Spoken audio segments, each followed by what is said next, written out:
special evening for us as well, because there are some special people here. Well, all of you are special people, you know that. I mean, my devotion to mere mortal citizens is unmatched. And I'd like to just welcome to the program this evening. First, Judy Collins, are you here?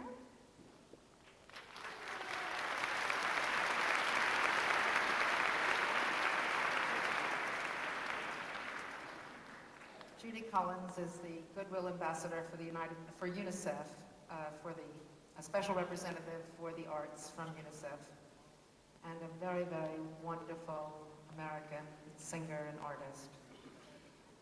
Sir Peter will come on later, and we certainly welcome Sir Peter Ustinov as the storyteller.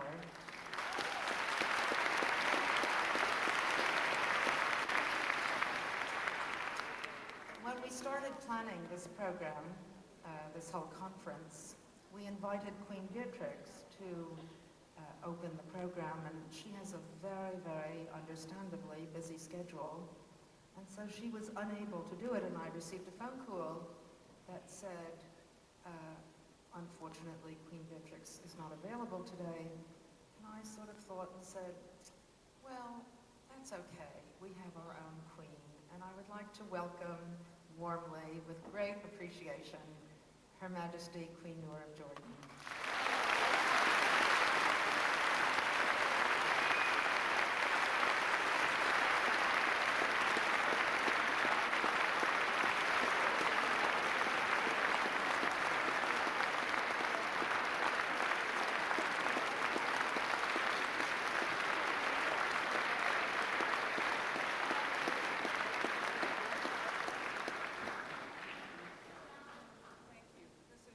Impromptu, so excuse me, but I must begin because of where we are by saying that I could be no substitute for Queen Beatrix, who's a very dear friend and who is committed to and works so hard for so much of what is being discussed here, and I know would be with you here if it were possible, and certainly will support, no doubt, the Hague appeal and the efforts that will be made after this appeal to follow up, which is going to be the most important part in so many of the areas that you are all discussing.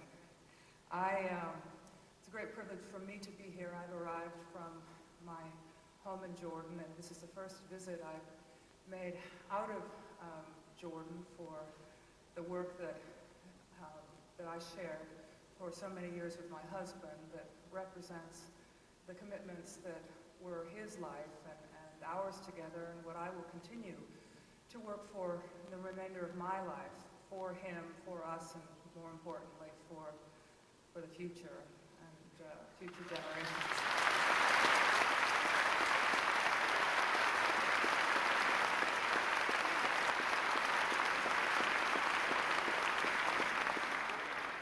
And I would simply close by saying that I think, as Cora said so eloquently, children, art, and politics, which is what tonight is all about, is in fact fundamentally what this entire appeal is all about, and states the responsibilities that each and every one of us has in our own ways, in unlimited opportunities to contribute to the appeal, to setting this agenda and implementing it, and seeing that this does become a turning point for the future of civilization and our world.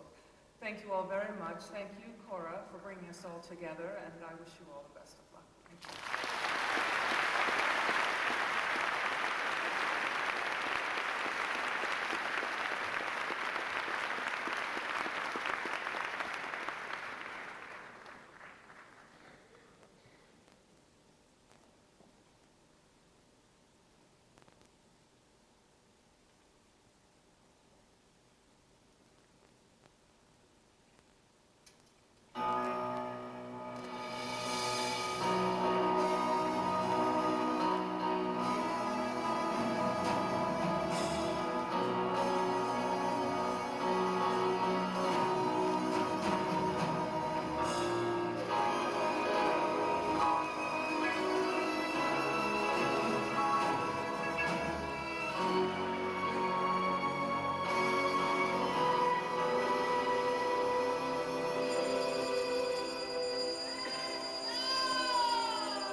Now let's hear what's changed since the 1990s.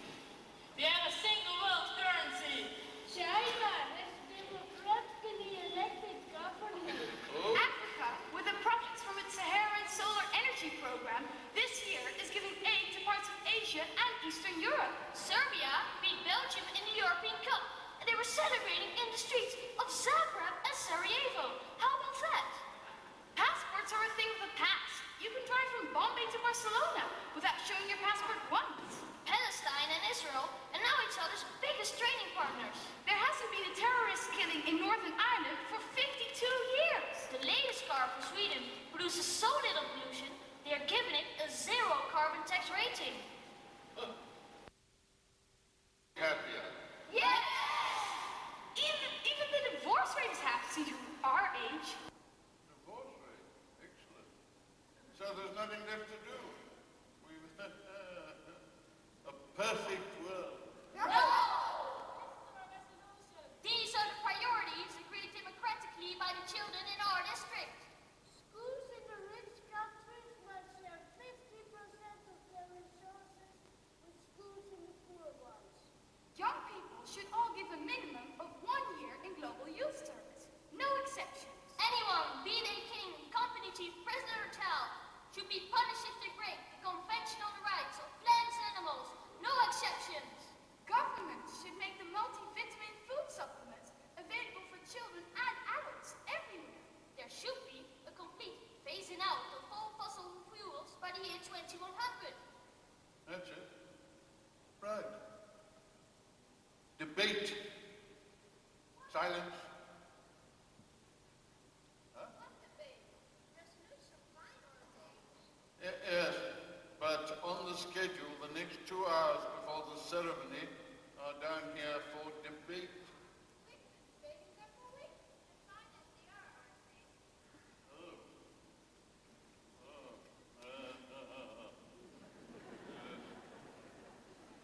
Time has passed since I've seen this.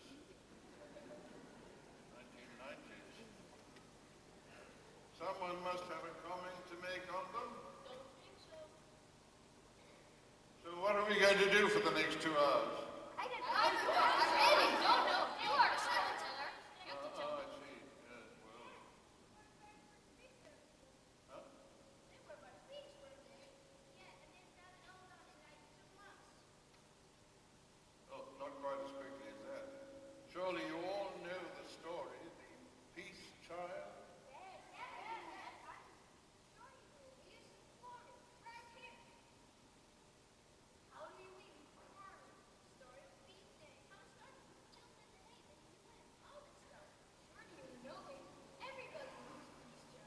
Why should they? We haven't done it for a few years now. I bet all the costumes and props are still in that trunk downstairs. How many of you really remember it? Why don't we help them right now? We got 2 hours. I know girls' parts, and I know boys. I did it 6 times. I know. So do I. Yeah, but you can't possibly do the play with all the music and everything. Yes, of course we can. Huh? Oh, why didn't you just tell me? Why didn't you just let me tell the story? More fun this way. Storytelling. But all the props and stuff right here. What do people get, Vincent? Well, neighborhoods. Just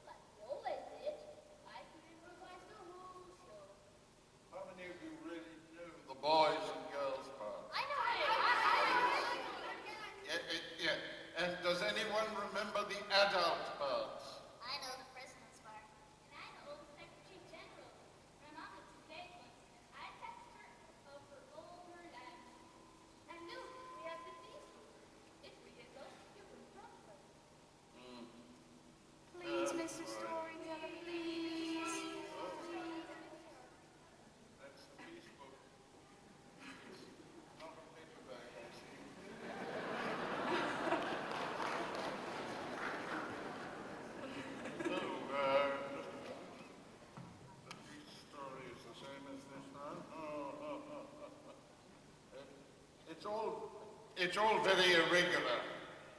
I'll say it is. It's all very irregular.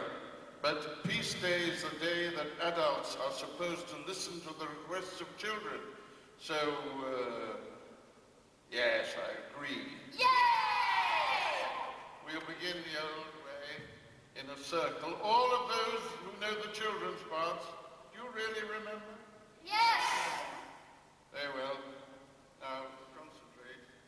Eyes closed. Minds absolutely at peace. Be careful. Cry. Let the peace child be chosen.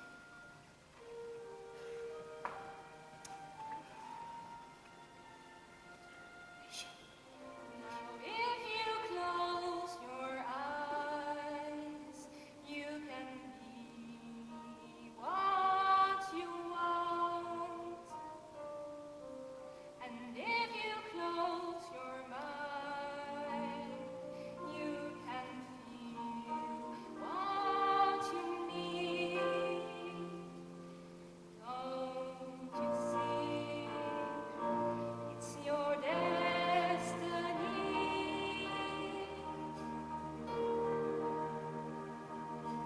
Can't you see? It was meant to be.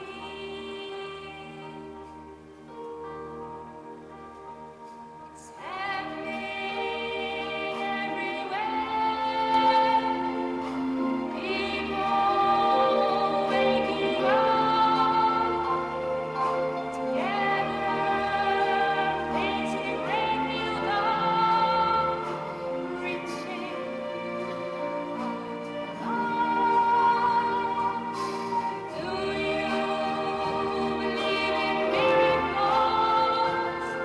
Have faith in victory. Take a good look around you now. No, it's not a dream.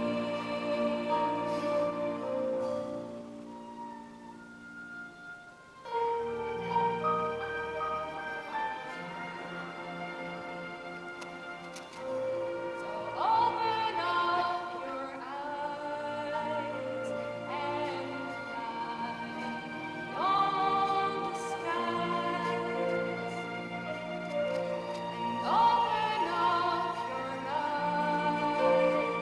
You can be beyond your dreams. And open up your hands. You can touch the universe.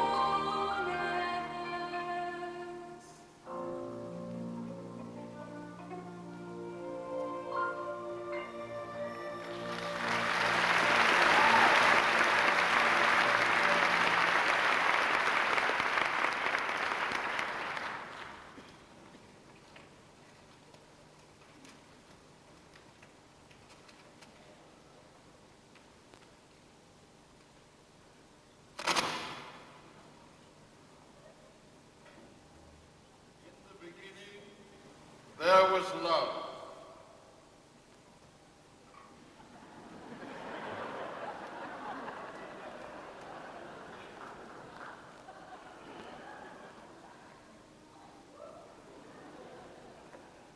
And war.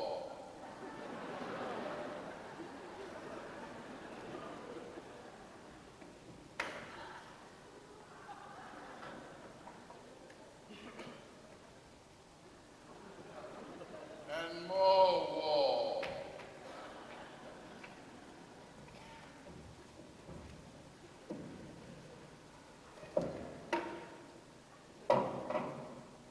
And more war.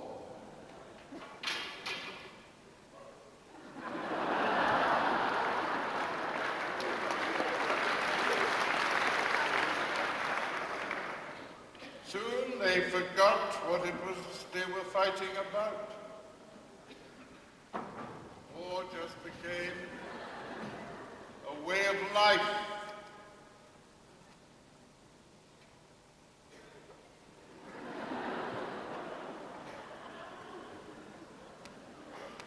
At the end of the 19th century, the world had a peace conference at The Hague. Everybody came and talked enthusiastically about peace. They even set up an international court of justice to resolve disputes before they led to war. But they didn't mean it.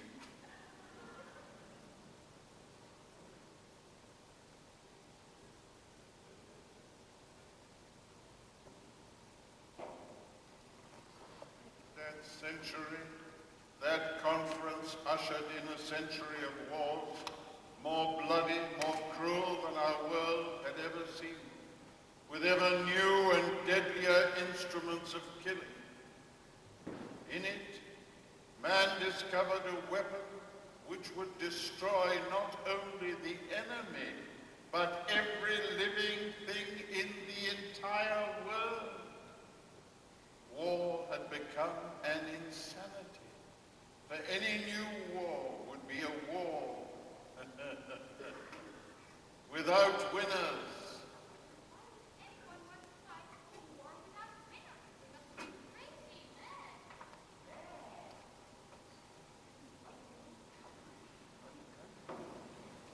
Completely rational.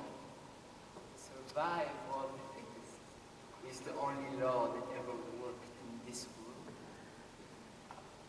The meek may inherit the earth, but the strong inherit everything worth having that lives upon it or lurks within it. He who fights hardest survives longest. There is no mystery to life. It's just a matter of fighting for what you want or believe. Of no importance. Sometimes kings have gone to war for love. But it is a ridiculous folly. War costs money and love does not usually pay the bills.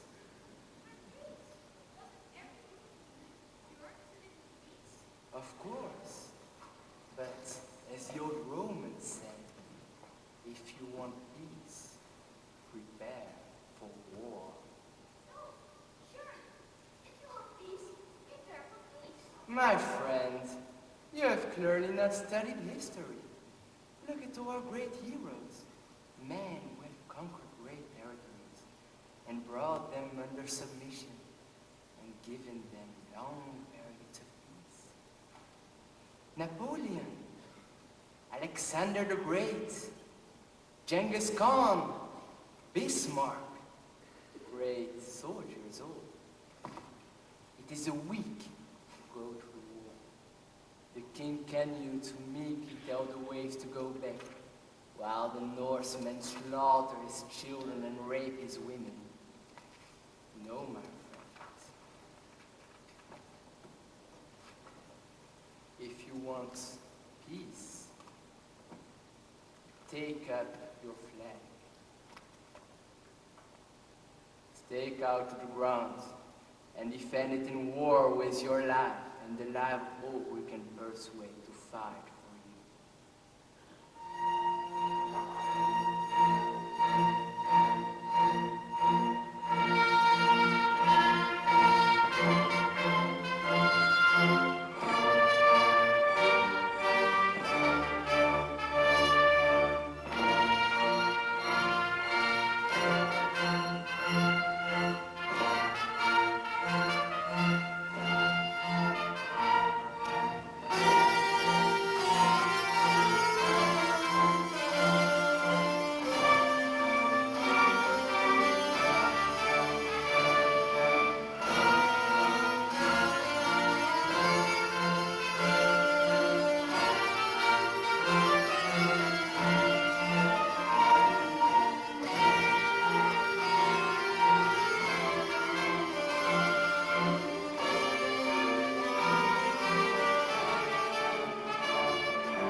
quite a lot back then.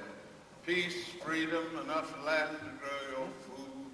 But we have the global police to guarantee us all those things. That didn't come until much later. Oh, much later. You're getting ahead of yourselves. Let's get back to the story, shall we? Wait a moment. Was there really a bomb that could destroy the whole world? Oh, yeah. Why? I mean, it's crazy enough to die for something you want to live for. But a bomb to kill everything and everyone? I mean, those guys must be seriously brain dead. Boom! You're dead. And so am I. Well, that really settles things, doesn't it? I don't know if you guys went to school back then, but you clearly didn't learn very much common sense. It's not so simple. If you live in a time when it's a normal practice to sacrifice human beings to the gods, you accept this is the way that it is. You don't try to change it because you don't know any other way. And then suddenly something happens which makes you realize that what you believed was unchangeable could actually be changed very easily. And so you change it. And that's what happened to all of us who went to the Hague Appeal for Peace in the late spring of 1999.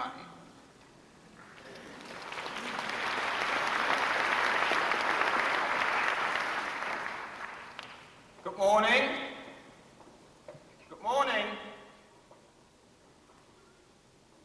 Good morning, everyone. And welcome to the Hague Appeal for Peace. We come here for a simple purpose: to make war impossible in the next century. The century now drawing to a close has seen more bloodshed, more cruelty and madness in war than any previous one. It is our belief that humanity is ready to move on from that madness to a world at peace. A world with sustained, continuous harmony between all its peoples, its nations, and between human beings and the other living things with which we share this earth. That world at peace will require new institutions, new mechanisms to ensure justice, security, and welfare for all. It will require a new value system that rewards tenderness and selflessness, that controls our authoritarian, aggressive instincts. It is our job this week to sit down and calmly and intelligently draw a roadmap to a world in which the idea of armed conflict and warfare simply does not exist. That is the world that future generations must inhabit if they are to solve the massive environmental and social problems they will face. And they will thank us if we create it now, rather than 2 or 20 years hence.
when the time comes to flush the results of this conference down the path. Come on, this is the only chance we've got. Let's go find a big table and see who's here. Yeah.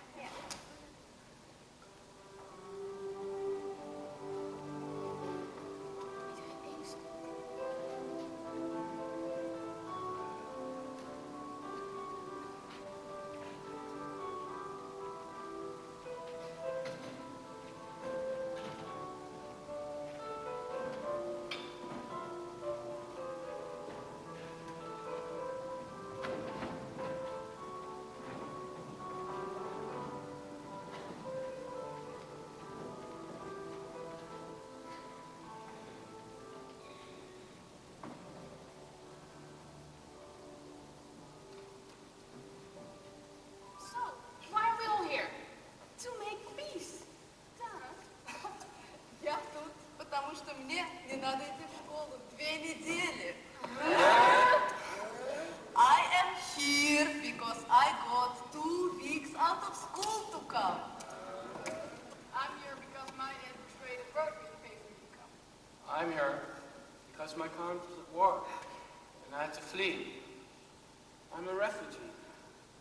Until peace comes to my country, I cannot go home. Well, that's what we're here for. You're a guide. Make warring possible in the next century. So, what have you got to do to make warring possible in your country? Give us back our homes. We were all kicked out of our villages because we speak the wrong language. My father was killed when he refused to leave our house. I want to go back and fight. Kill them all! No, what? Let you go. No. If there's land dispute like that, why not take it to the international court and have it decided? No, wait a minute. If you did that, where would we be in the USA? We'd have to give everything back to the Indians. And to the Aborigines in Australia. It'd be chaos. War! But seriously, if someone takes something from you, you've got 2 choices, huh? Either say, let them have it. I don't care, it's yours, keep it. Or you say, give it back. And if they say no, you've got 2 more choices. To fight for it, or take them to court. And as we all know, courts don't do any good. So the only honorable, dignified, human thing to do is to fight for what you know to be right. It's wimpish and feeble to do anything else, ain't it? I saw my father being murdered before my eyes. His last sight being my screaming face. There's nothing honorable or dignified about dying like that. So, you'll carry on this fight. In war, people die. It happens. But others will pick up their guns and continue the fight. Until they die, on and on, until everyone's dead. What's the point? We want to live, don't we? Not die in some stupid war. Killing people never solved anything. It will if it killed all the people occupying my land. You really don't think there's a better way to resolve your conflict? No way! I hate those people. They hate us.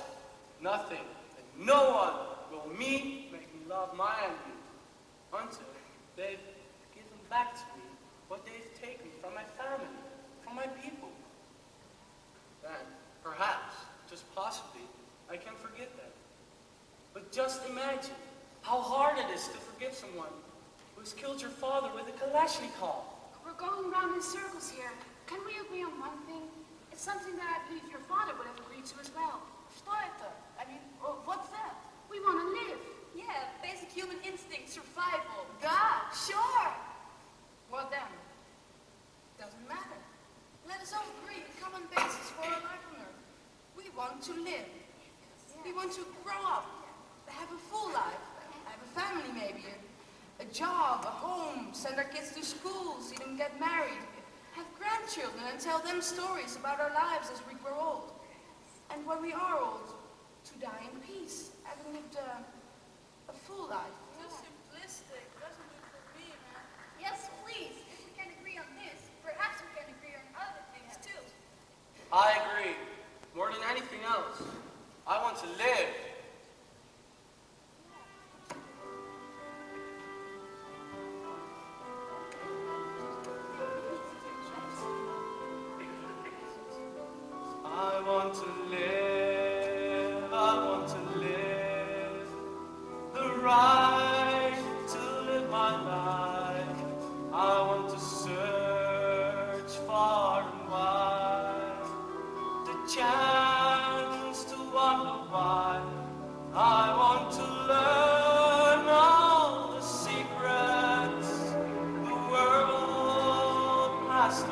live.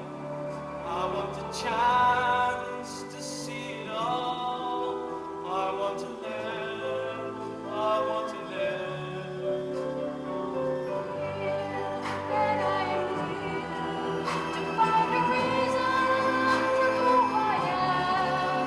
I want to know that I belong, to learn what's right and wrong, to enjoy all the beauty that life has to give.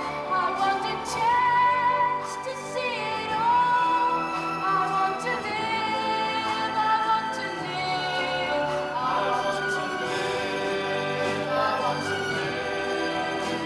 The right to live my life. I want to search far and wide. Have the right to wonder why. I want to glide through the air like a bird in the sky. I want the chance to show the world what I am before I die. I want to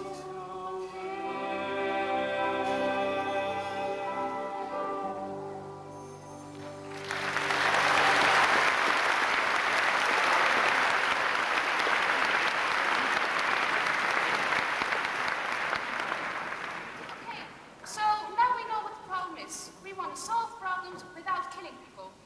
In business, companies like General Motors have budgets many times the size of small countries like Serbia, but they do not preserve the right to kill people and kick them out of their homes. So how does General Motors resolve these problems? Sure, of course. So why don't Serbia do the same? You just have to have a stronger international court. With some teeth to back it up. Like an international police force to get your criminal elements. And a big jail to throw them in when they are all convicted. That would be like a big federal world government. That would guarantee peace and human rights for all the world's people. Like a stronger sort of United Nations. And it would all be paid for by putting a tiny tax on currency transfers. What's that? Well, this economist guy calculated if you put a tax of 0.01% on speculators who shift trillions of dollars a day between the world's financial markets, you could raise $300 billion a year. More than enough to feed, clothe, shelter, and educate all the poor people on Earth. That would be brilliant. Yeah, and it could happen tomorrow if our dumb governments would say yes to it. They could. They just don't want anyone else taxing their people. They're scared. If there really was a strong United Nations with a peacekeeping police force that would intervene to stop any conflict, just as today's police intervene to stop riots, countries wouldn't have to spend so much of their national budgets on the army. That could all be taken care of by their subscription to the United Nations. You mean like the UN will become a peace insurance company? Brilliant! That could free up another $1 trillion to spend on saving the environment. And making our Earth more beautiful. And saving all the plants and animals that we are currently driving into extinction. No more disease, no more starvation. No more poverty, no more war. No more people suffering torture or injustice. And it could happen all tomorrow? Yeah, that's our job. Anyone can see, and the voters in charge today aren't going to make it happen. We're the ones who have to do it when we get into their positions. But by then, it will be too late. We'll all be married with kids to feed, rent to pay. We won't have time to save the world. Sure we will. If we love life and refuse the world, we can save the world and have a great time while we are doing it. Save the world and have a great time doing it. Yeah. Sounds like a good slogan to me. I believe the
machines.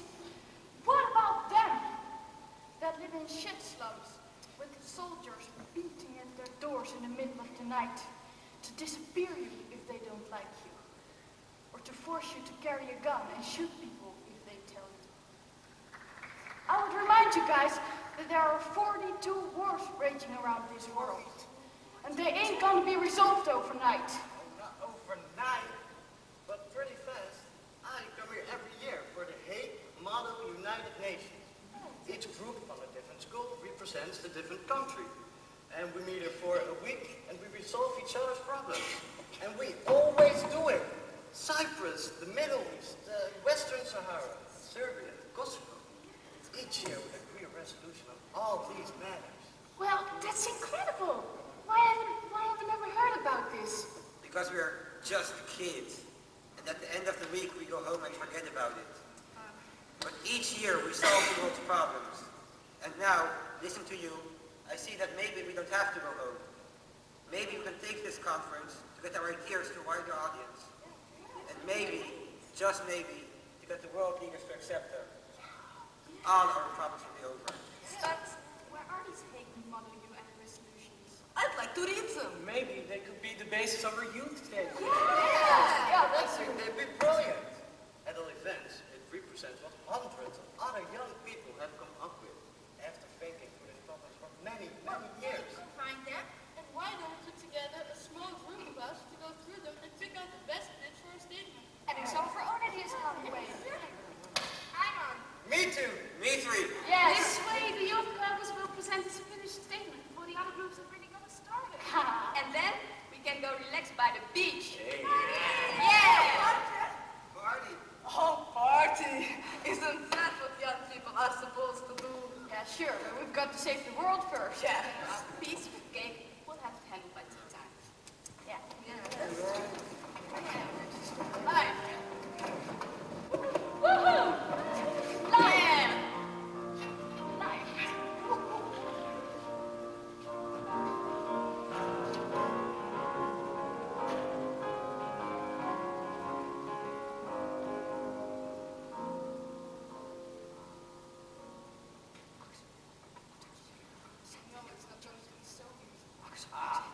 It's never going to happen. You know that? No, I don't. It could happen. But it won't. We'll all go home from here and get back into our daily lives. Nothing will change. I don't believe that. I'll work for it. For the rest of your life, Well, if it takes that long, yes. But I don't think it will. to change people from the greedy, warlike, aggressive animals here now to human beings who can live together on a planet in harmony will take several lifetimes. If we don't destroy ourselves before then, what will you do? Go back to my country. Try to talk to the TV, press, politicians. I try to get them to work at the United Nations to persuade the big powers to do what we say in our statement. And at what point will you give up? I'll never give up. But it would be nice to know that someone on the other side of the world believed in it as much as I do and was working as I am to make it happen. And that person could be me? Yes, even if we fail, as we probably will. But we will have shone light into the darkness. We will have put up some stars up in that old sky that others may follow after us. Will you do that for me? Well, I do it for you, for me, for all of us. I promise I will do.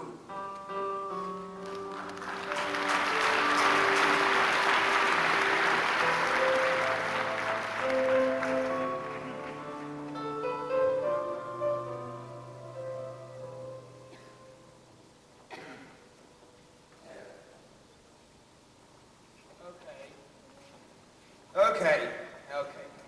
We need the reports from all the focus groups. Interim reports, then.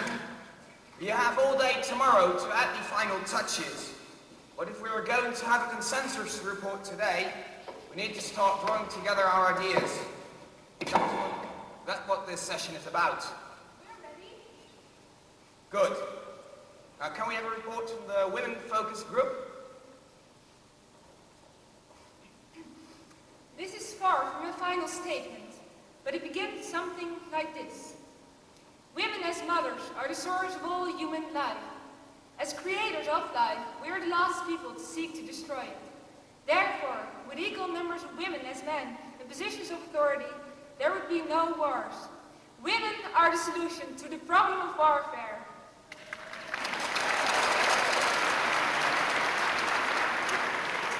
Well, what about Margaret Thatcher? The exception that proves the rule. Just because some women choose to behave like men should not encourage the rest of us to do the same. But Golda Meir fought the Yom Kippur War. Golda Meir was a patriot, and even women, when their family is attacked, know how to defend themselves. Okay, very well, very well. Very well. We don't want to get into an argument here. The conclusion of the Women's Focus Caucus Group is that women should be involved in equal numbers at every level of political authority. Correct. Thank you. Thank you. Trade unionists?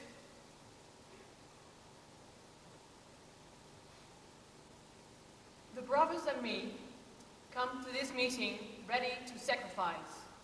Sacrifice our jobs in the mighty military industry for a greater benefit of humanity, which is peace. We are convinced that a greater number of weapons will not buy peace in the world, nor even peace of mind.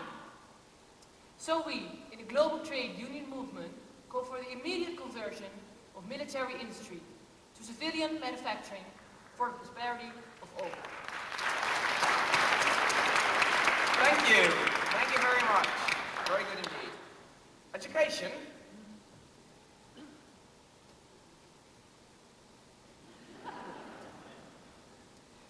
Since wars begin in the minds of man, it is in the minds of man that the fences of peace must be constructed. So begins the Charter of UNESCO. And as educators, we are responsible for filling the minds of young men and young women with ideas. We therefore take very seriously our responsibility for teaching young people the ways of peace, of tolerance, of justice, and human rights. But we must have the means to do so. How can we teach peace when 85% of the world's research dollars go to military research? How can we teach peace when the milestones in our history lessons are about wars?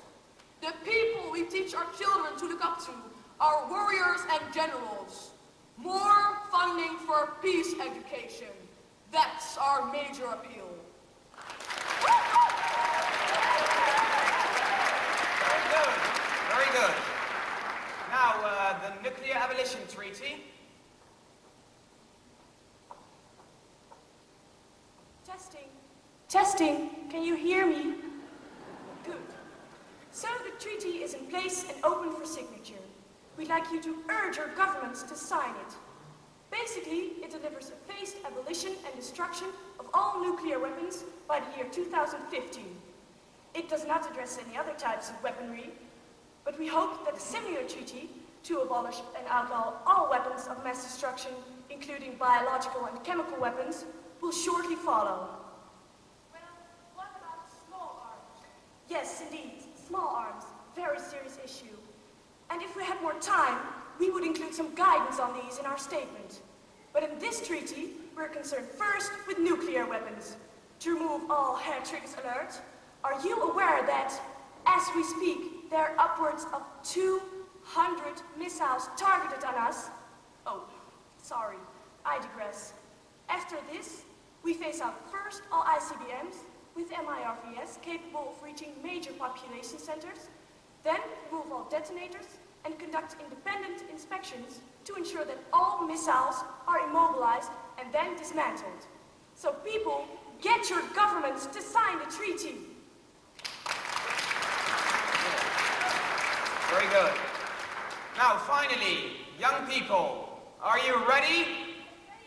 Evergreen, can you diplomat peace and run the program?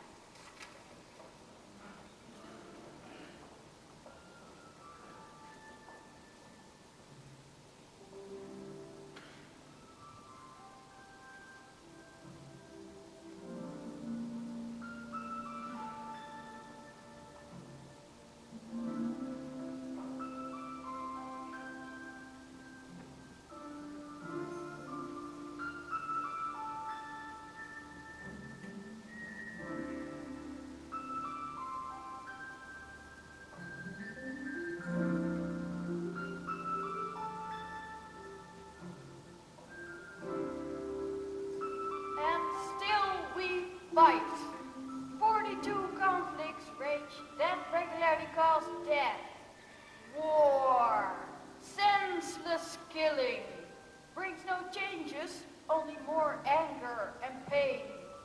Look at causes of war: selfishness, greed, oppression, poverty, and fear. See the solutions? Love, selflessness, integrity, social justice, equity, and human rights. The money needed to grant a decent lifestyle to the poorest billion people on Earth is equal to the net worth of its 7 richest people. Is that fair? We don't think so. Practical solutions. First, eliminate war. Create a world police force that will treat any war as a civil disobedience and step in to keep the peace. That force will be under the control of a global security council backed up by an international court. The existence of such a force should, in very few years, render national armies irrelevant. At the very least, governments should immediately commit to an abolition of nuclear weapons.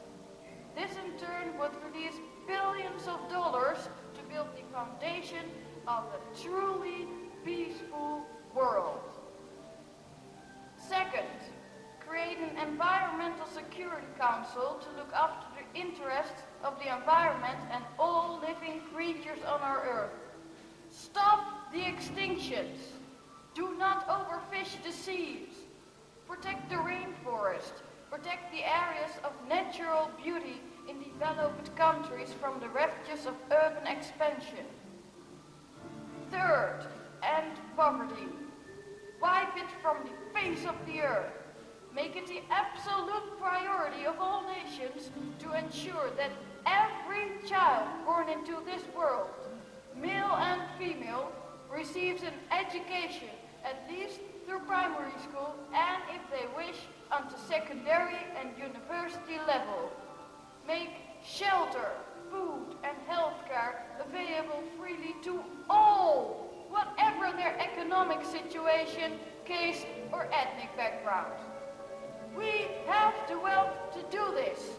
Damn it, 7 people have the wealth to do it. So do it. Do it now. Fourth, teach sustainability. Or better yet, teach us love and deep caring for the earth. Reorganize our schooling to put such values at the center of our curriculum, not somewhere lost in the margins. Fifth, create an international system of justice that lays the foundation of world federal governance. Make every citizen and every government official feel so secure in this system that the temptation to corrupt or to claim the power illegally will slip away and be lost in history, along with slavery and all other despicable human practices.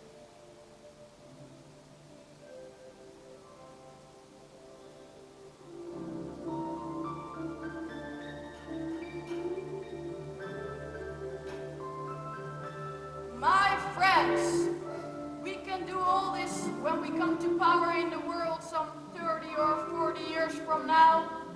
But why wait? We could do all this tomorrow if we just decided to. So, please, please, do it now, today, because we want it all, and we want it now. We want it all, and we want it now. We want it all, and we want it now. Okay. We want it all. Okay, hush please. Hush please, thank you. I always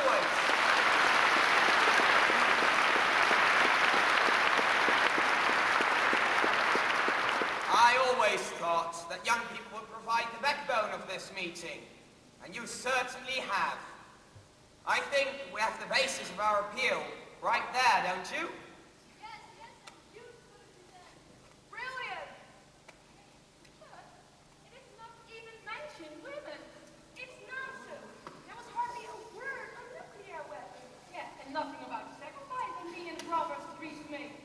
Good bits about education, but a bit lightweight. But as a basis for our statement, I think it's just fine, don't you? Are you serious? You want this idealistic claptrap to be final statement for all of us? Come on, you have some of the finest minds on the planet gathered here. You cannot surely suggest that the half-baked ideas of a few kids should form the basis of our consensus statement. Why not? Because they're just kids. What do they know? They should be in school. The world would laugh at us. It's ridiculous. You have to be joking. I assure you I am not joking. You can put all your detailed stuff in appendices. Well, if that's your attitude, I don't know why we bothered to come. I think we should stage a walkout. Right now. No, please don't go.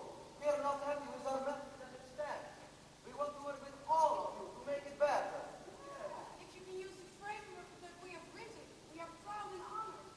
But please, reach for the child who lies within your side. The child you once were, full of hope and dreams, and work with us to make our dream of a peaceful world a more powerful and realistic one. We need your help.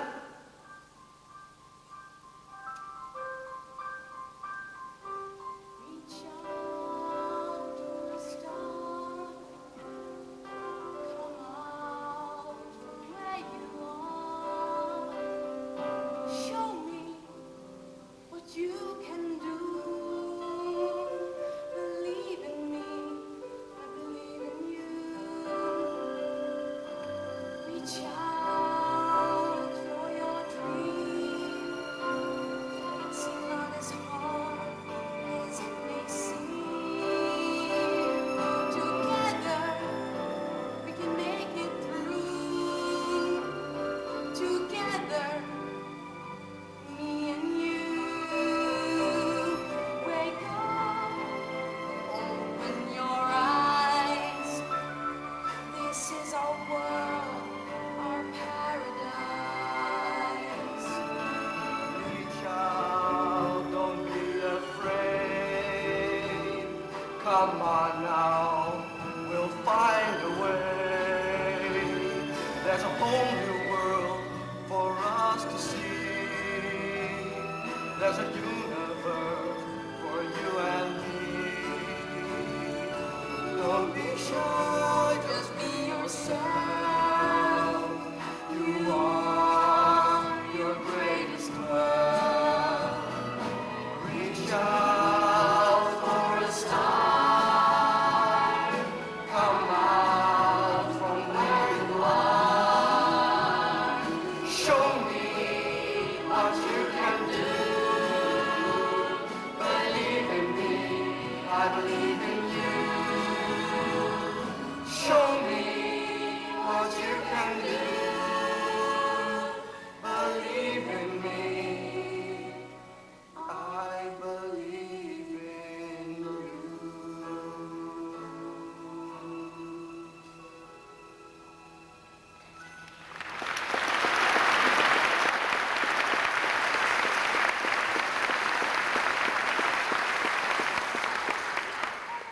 That's our statement? Sure.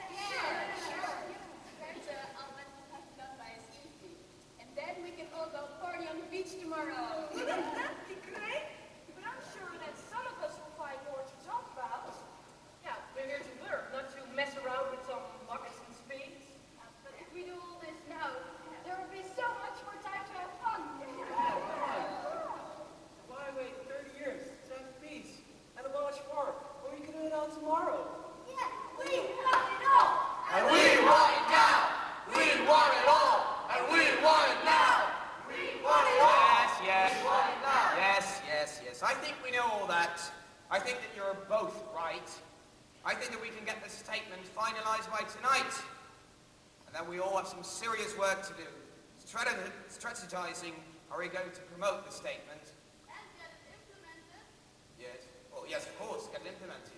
You are sure about that, about getting it implemented? Of course, that's the most important bit. You're sure? Yes. That's what it's all about, isn't it? The real work starts now. Great! Good! Let's celebrate! Let us sing! I want it all! I want it all! I want it all! And we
Well, you see, when the Congress ended, she and Osvaldo were heroes. Their pictures were on the front pages of the newspapers. They were on TV shows, radio, phone-ins. The Hague Appeal was sent to heads of state around the world. They even met some of them. But then nothing happened. They felt frustrated. And when they got back to their schools, their fellow students taunted them, asked them why they hadn't solved all the world's problems yet. And they didn't know where to turn next. Why didn't they tell the meaning of their friends? Well, of course they did that. But that was where the problem started. Oh, Saskia, you know, but I've got a ton of work to finish before the weekend. School trip, sorry, won't be here. Sorry, Saskia, it's my boyfriend's birthday. He'll kill me if I don't take him out. I was bored. Nothing happened. Why should I do it again? Well, that's what we've got to work out. Why is nothing happening? Because it never will. Accept that. Who are you? I am the reason your little plan for peace will never work. People on our planet have grown so used to war, so hungry for security, they've created institutions to perpetuate it. About 10% of the world's wealth goes to pay for it, which means that many of us have grown extremely rich. And none of us are about to give up our wealth because a bunch of nutters like you come along bleating for peace. But who are you? What do you do? Somebody once called us the military-industrial complex. What's that? It's an alliance of government, industry, and the military. We help each other out. Governments get elected to provide their citizens with security, peace. Industry and science develop the most powerful weapons to secure this, and the military buy them with the money provided by the governments from the pockets of the grateful taxpayers. So the money goes round and round. And as long as there is fear, racial hatred, and insecurity in this world, we grow rich. But what about the poor people? Don't you want to help them? We do help them. We sell them security. They're starving. They can't eat guns. I'm not interested in what they eat. I'm only interested in what their governments can afford to buy. Or what we can persuade rich governments to buy for them. It's disgusting. It's immoral. Think of all the pain and suffering you inflict in our world. I'd rather not. You see, Saskia, you allow yourself the luxury of a conscience. I allow myself the luxury of a wife who likes to buy all the latest fashions in Paris and Milan, who likes to spend her summers at our villa in Italy, who likes to send our children to the most expensive schools in Switzerland. She looks up to me to finance her lifestyle. People like you are a pain in the butt to people like us. You'll give up eventually. It's not a battle you can ever win, because frightened people and insecure governments can always be persuaded to pay for what they think is security. We have to stop you. We can expose your dirty schemes. I strongly advise you not to try. I've come to warn you to stop your silly campaign. If you continue, you might get very badly hurt. You're mad. You're dangerous. Probably both.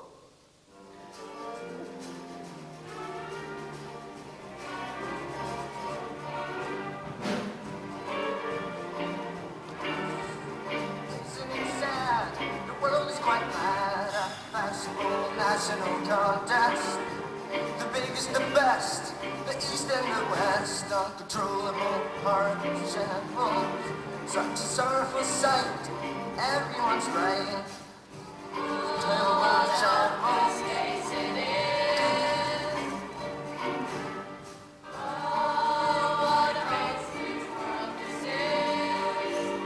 No one really cares.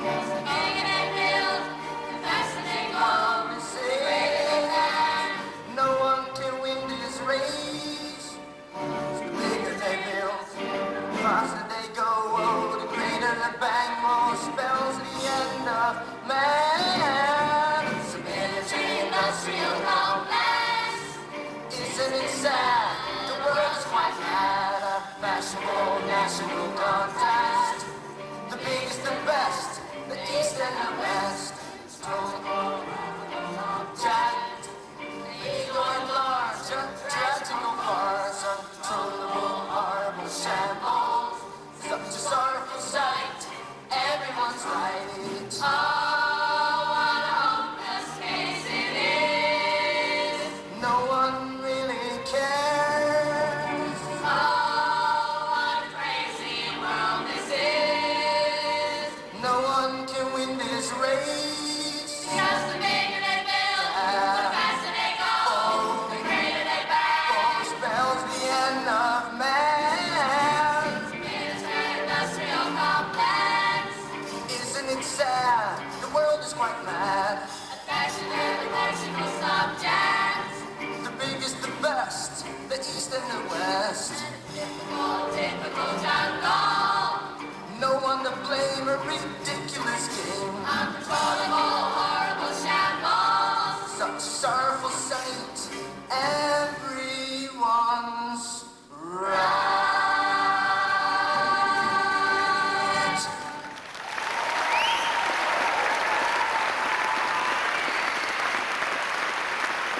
Look at that power. You can never challenge that. You're a smart kid, good energy, very bright. The kind of kid that someone like me would want to, hire one day.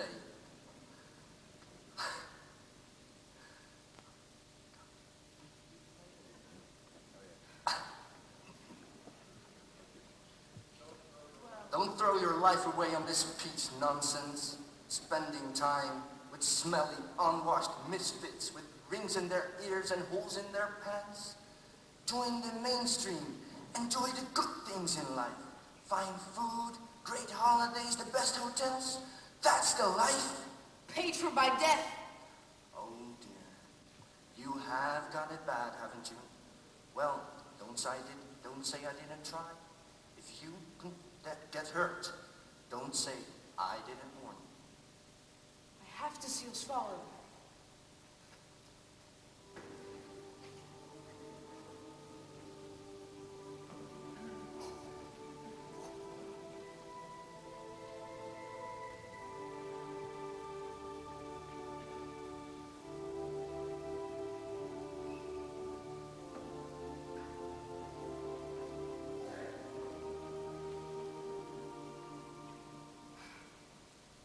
Mom, Dad, I'm going to Ecuador.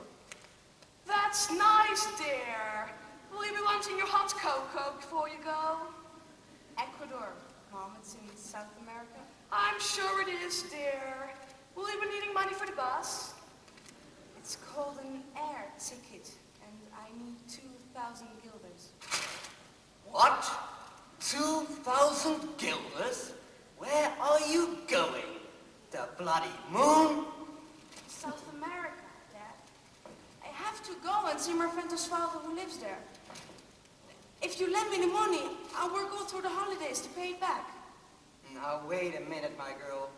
No daughter of mine is going to fly off to South America when she should be in her school, studying for her exams. Well, don't you think that creating world peace and saving millions of starving people is rather more important than passing my exams, which I'm going to do anyway? I'll be back in plenty of time for the end of the term. But going all that way, you'll catch your death of cold. It's tropical, Mom. Malaria is a problem, but I'll take the tablets. Wait a minute. It's all this daft peace conference you were at, isn't it? It wasn't daft, Dad. It was the most inspiring thing that has happened to me in my life so far. So don't you try and make me think that it was not important. I've decided to making the agreements we reached at that conference happen in my lifetime, and no one is going to put me off. But why do you have to go to Ecuador? They're all poor down there. How will they be able to help you? Well, they have the spirit, Dad. Their indigenous people have lived at peace, in harmony with nature for thousands of years. If we, in the Netherlands, owned all the land we use to keep up our consumer lifestyle, we would have to have a country the size of France. We have to learn from people in the South how to live in a sustainable way. Bridging the gap between North and South is the most important challenge we face in our lifetimes. And by going there, I shall understand better how to address it. I don't understand any of it all, I don't. I just wish you'd never gone to that stupid conference. My feelings exactly. She's never been the same since the first day. And then that stuff in the papers, her photograph on the front pages, it were downright embarrassing at work. Embarrassing? You were embarrassed that your daughter was working for peace in the world? Well, how is that more embarrassing than making cardboard boxes for ladies' underwear, Dad? They are top quality boxes for top quality lingeries. It is a fine, upright company, and I'm proud to work for it. They look after me well, and I do a good job for them. At least I do something productive. All you do is talk. And go to South America. Well, at least I might have something to show for my life by the time I get to the end of it. Look, I know you may not agree with what I'm trying to do, but please, won't you trust me that I know what I'm doing? Oswald is not my boyfriend. This is not some romantic whim. It's a serious plan to make our world a better place. Please, help me. Lend me the money. No, I'm not happy about it. Not happy at all. Well, fine. I shall find the money myself. She did too. But did she know what she was going to do in South America? No, I don't think she had the slightest idea. Had Osvaldo written to her, asking her to come? I don't think so. They'd been writing to each other, telling each other how they were going on, but I don't think he asked her to come, no. Sounds a bit mad, Saskia. Oh, she was certainly determined, passionate, a strong believer in herself and her destiny. A lot of the great people in history were like Saskia. They do things not because they have worked out exactly what to do, but because they feel deep inside that this is the right thing to do. Sometimes they're completely wrong, at other times they are completely right. Look at St. Joan, look at Christopher Columbus. Great things can come from following your intuition. It certainly worked for Saskia.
So surprised. I didn't believe you would come.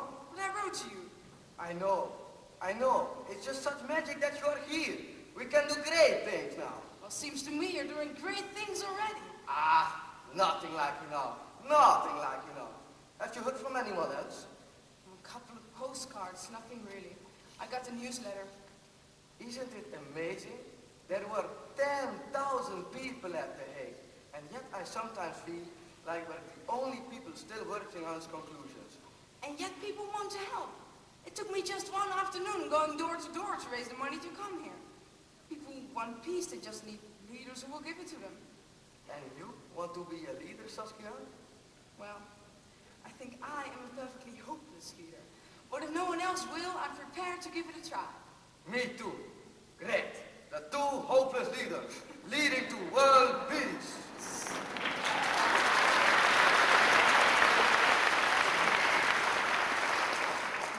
You wanted to see us? So what was the date? He means 240 pesos. And 8 sodas. That's about $15. So what do we want to do with it? Another trip to Quito to visit the foreign ministry? We know that's a waste of time. Maybe it's time to wind the whole thing up. No, I don't think this is a time to give up. Especially now that I came all this way to help you. So, what do you suggest we do? Well, you've got some wonderful people here. You've got the beginnings of a powerful movement. All we need to do is give it direction. That's the problem. What direction to go in? I think we need more money. No, I don't think that is the problem. People find it easier to give their money than their time. What we need is a strategy, a plan. That's what I came here to work out with you. And I know exactly who we should go to see. Senora Batistuta. Met Lady Herbert who lives outside Guayaquil. She's dancing! She's from Barcelona! No! She's incredibly wise. She has marched with Martin Luther King. And she has studied Gandhi, Bertrand Russell, and all the other great peacemakers. She lives close to the earth and understands the harmonies of nature. She marched with Martin Luther King. Yes. So, will you all come? I'm sorry. My father wants me to help on the farm this weekend. Well, you know, my teacher expects a project fasting Monday morning. It's my little brother's birthday. I can't. Me too, sorry. I understand. So, it looks like it's just you and me? Well, fine by me. One of these days, you guys are going to understand that there is nothing more important than working for peace in the world. I'm sorry. What can I say? Well, nothing. It's just like at home. Bags of interest, but no commitment. What can we do? What you say. Get ourselves a plan. Take time out to study Gandhi and the others. What would they have done in our situation? And so Osvaldo and Saskia traveled up country to Guayaquil. Because Osvaldo was poor and Saskia had little money, they traveled by an old bus which had almost as many people on the roof as there were inside. The farmers carried with them chicken, goats, even a small calf. The smell was intolerable. Saskia accepted it because Osvaldo seemed to think it also normal. They bumped along appalling roads past shanty towns where women cooked over open fire pits. Thin, gaunt faces peered from windows screened with wire or tattered cloth. Naked children splashed in sewage-laden streams. Hillsides steamed with stinking rubbish, and farmers struggled with wooden plows across stony fields barely able to support weeds, let alone a crop. From time to time, they passed the heavily guarded driveways to a hacienda. Millionaires, smiled Osvaldo. Narcotrafico. Saskia flushed with anger to see such wealth alongside such poverty. And then she wept in pain, remembering what her country was like, the rich alongside the poverty of a country like Ecuador. And she fell to dreaming once again of how lovely the world could be if all the energy and knowledge poured into the military to kill people more efficiently could be poured into countries like this to give them a decent life. She felt an urge to get down from the bus and gather the children to her, begging their forgiveness for having failed in her mission. But as they traveled onward, she became more and more convinced that her mission was far from over. In fact, it was only just beginning.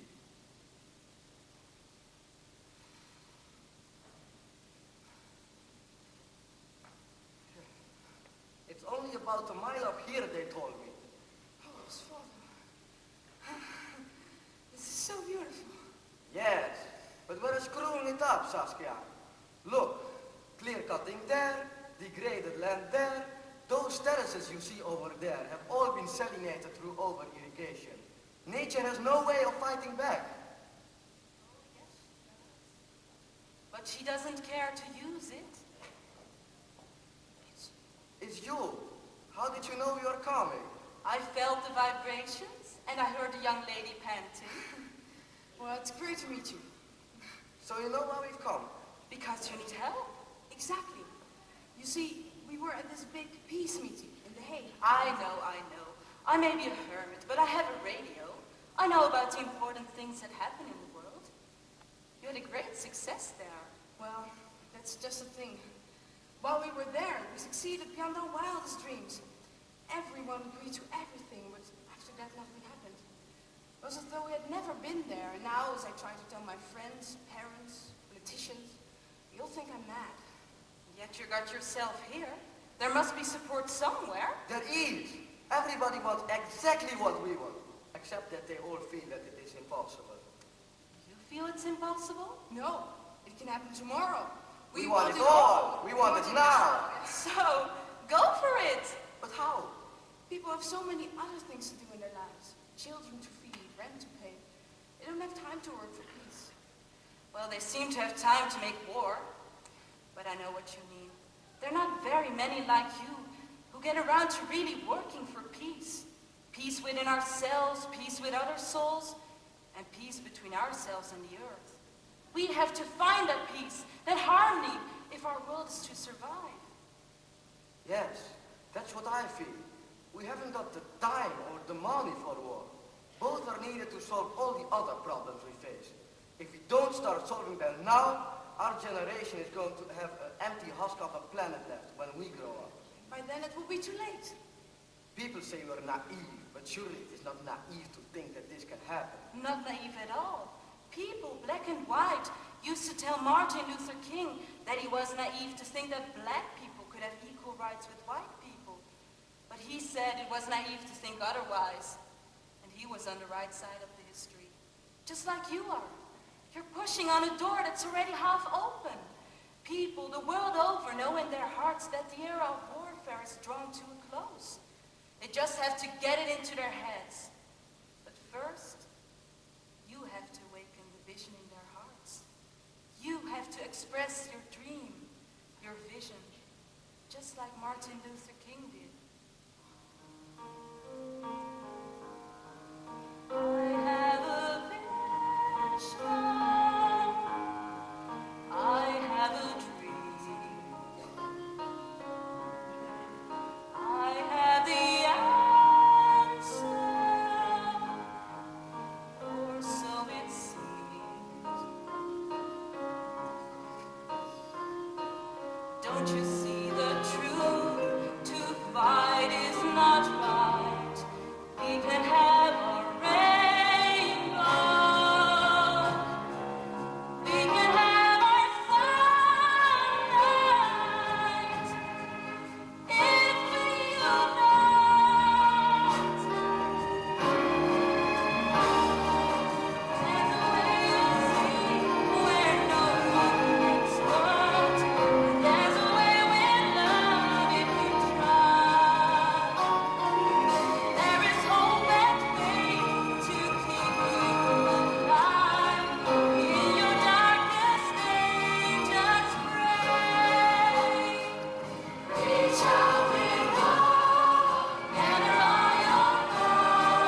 you must do now.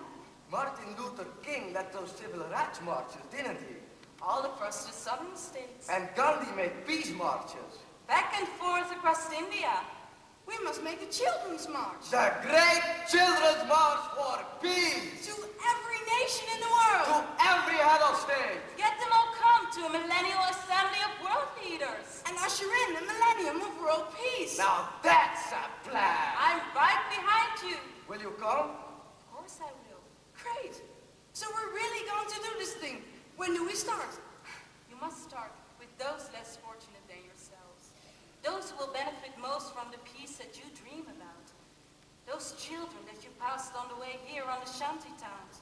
They will be more eager to support you than your middle-class friends. But we have to eat too. What will we do for food? People won't let us starve. And where will we sleep? Oh, you'll be so tired from marching, you'll sleep anywhere. You're crazy. Let's do it! Come on!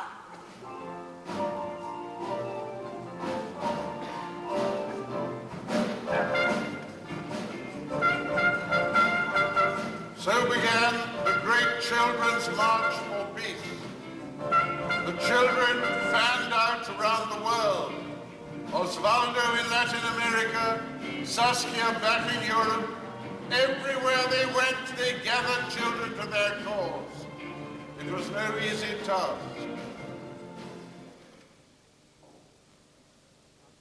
What are you talking about? We're kids. We can't do anything to make peace. Let the grown-ups deal with all that stuff. They won't go if we say anyway. Look at the facts. Adults are allowing world population to double to 10 billion in our lifetimes. But at the same time, we are over-farming our land and overfishing our seas, so we lose our ability to feed even 5 billion.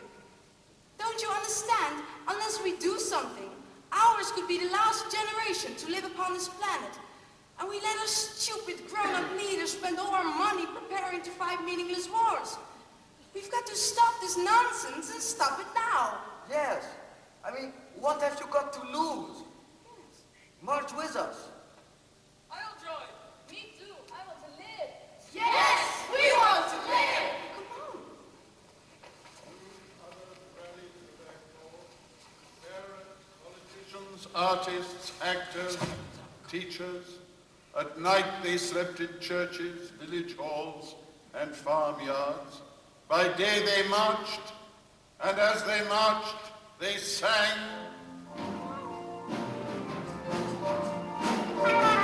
We want to live, we want to live. The right to live our lives. We want to search far and wide. There's a right to wonder why. We want to fly through the air, like birds in the sky. We want to live, we want to love. We want to live, we want to live. Everywhere the children went, they found children eager to support them.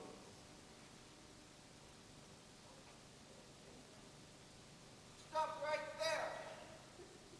No-go area. You can't go any further. It's forbidden, verboten, défendu, interdit. It's dangerous. Get out. We'd like you to join us. Can't be much fun. Stuck up here, waiting to kill or be killed. Oh, for God's sake, stop, or I have to shoot. No, you don't. You can march with us for love and peace. You don't need to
with us. We want your help. But what about my job? My superior officers? I'll never be able to show my face in the officers' club again. We want to live, we want to live. The right to live our lives. We want to search far and wide. And the right to wonder why.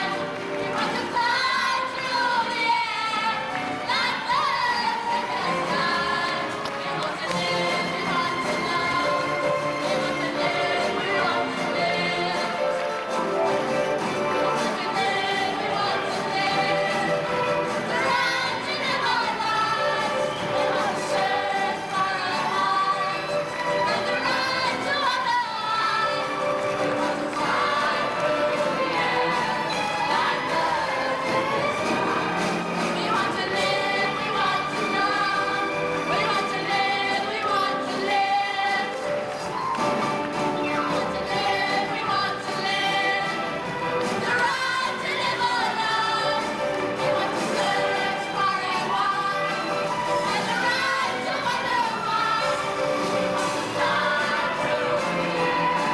want to live, we want to live. The right to live our lives.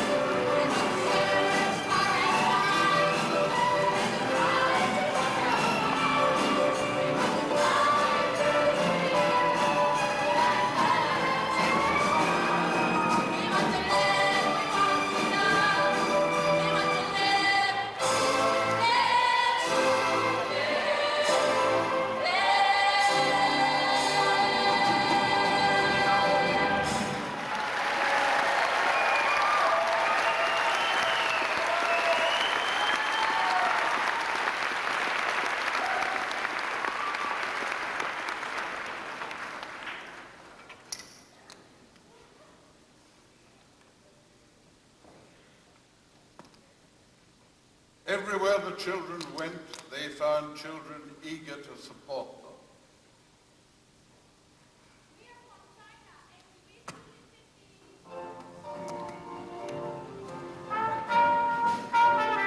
we want to live, we want to live. The right to live our lives. We want to search far and wide. And the right to wonder why. We want to fly through the air like birds in the sky. We want to live, we want to love. We want to live, we want to live. We are from Kashmir and we want peace.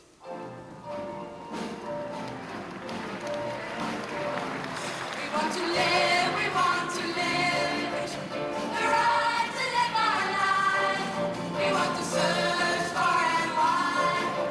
And the right to wonder why. We want to fly through the air like birds in the sky. We want to live, we want to love. We want to live, we want to live. We're from Zaire and we need peace.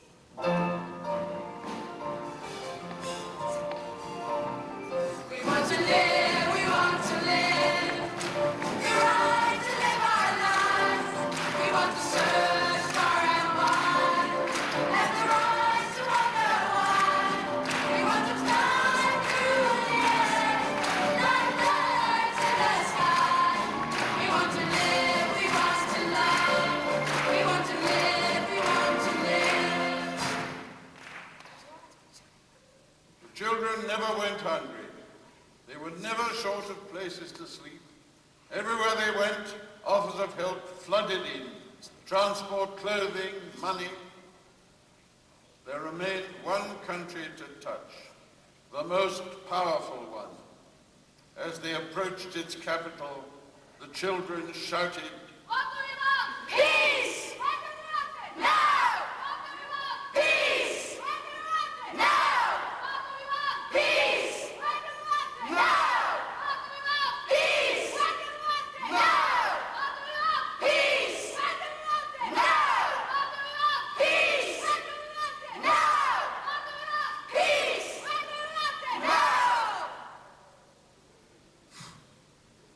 thus the media began to take notice of what was happening. What's that noise? Which kids? What do I know about that? Around the world? Sure it is. Story. Perhaps you got a story, unusual story, maybe even front page news. There's 50,000 kept out in the Lafayette Square, another 100,000 on the wall, and they say they're not going to leave until they see the president. Who are these kids? They're from everywhere. Who are their leaders? Some kids from Holland. And another from Ecuador. I think we got a story. Let's go read them. It's a story, we really got a story, headline story, and maybe even front page news. Who are you? Where are you from? What's your name? Who's your boss? What's his name? What's the game? What's the game? What's the game? We've come to see the president.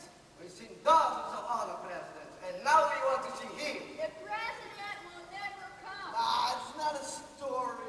Right, there's no meat, no bite. What do you mean? Of course there is. So, what's the lead? What's the who? It's obvious. Romance. You mean they're in love? Of course they are. It's a story. We really got a story. Headline story. And definitely front page news. Wait! The photograph. The photograph. The photograph. We gotta have the photograph. The photo. The photo. We gotta have the photo. Side by side. Big and small. Jesus, man. I'm not paying. What you say? Stop being a pain. They shot it all wrong. Seriously, Tom? Well, welcome to the wonderful world of newspapers, where the creators of every reality sells their stupid pictures. We have something that we want. They might be more powerful than us. Definitely. Extra, extra. Read all about it. Headlines, headlines. Read all about it. Extra, extra. Read all about it. Headlines, headlines. Oh, we got it.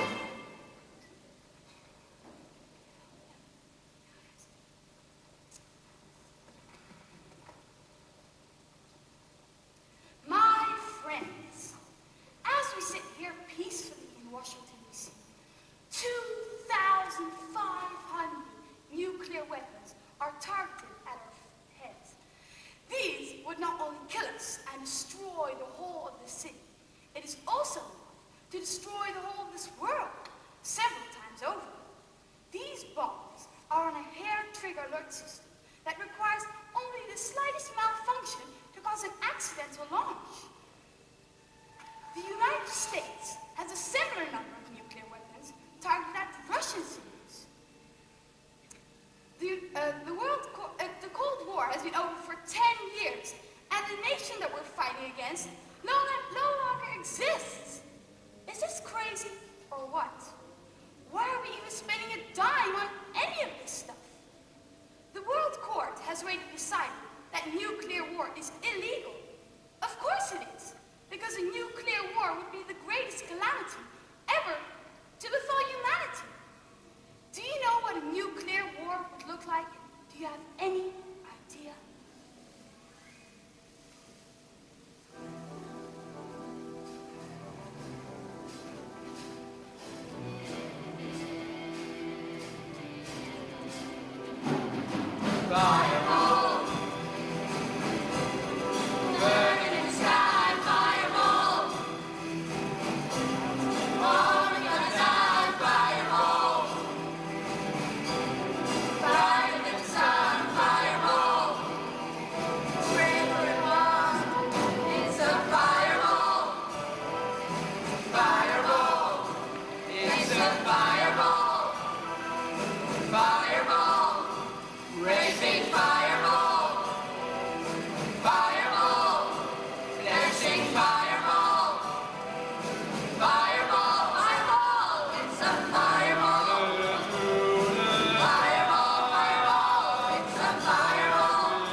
Tomorrow, at 10 o'clock, the President will receive 24 representatives of the Children's Great March for Peace. Yes!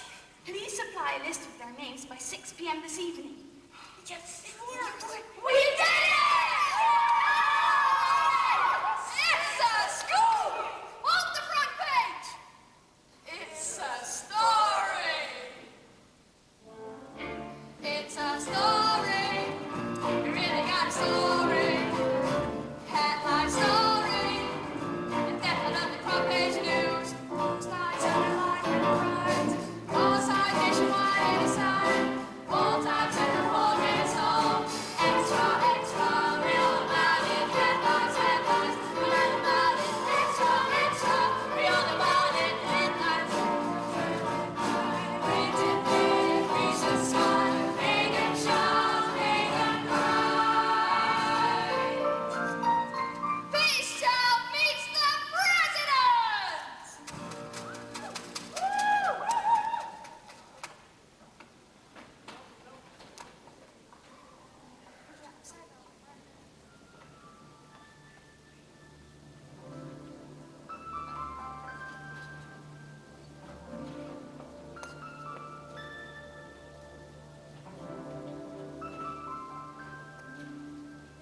President, is it true what they say?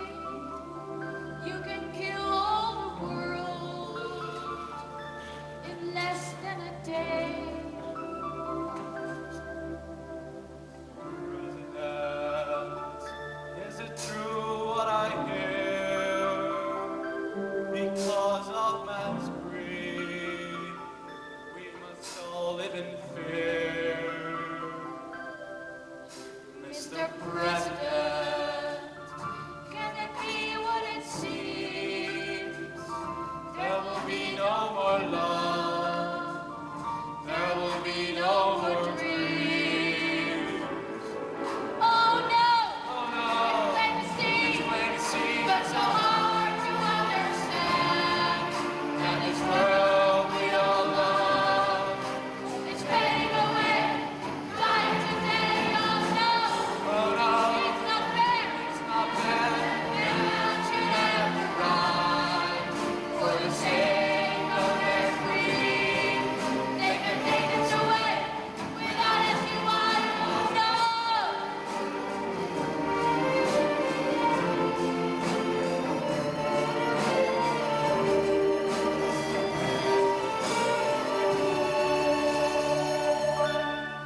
Mr. President, is it true what I read?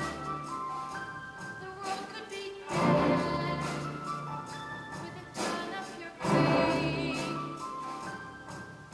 Mr. President, can it be what it seems? There will be no more children, no more love, no more dreams. Mr. President, won't you hear our small plea? For the millions of children, throw away your key. Oh no!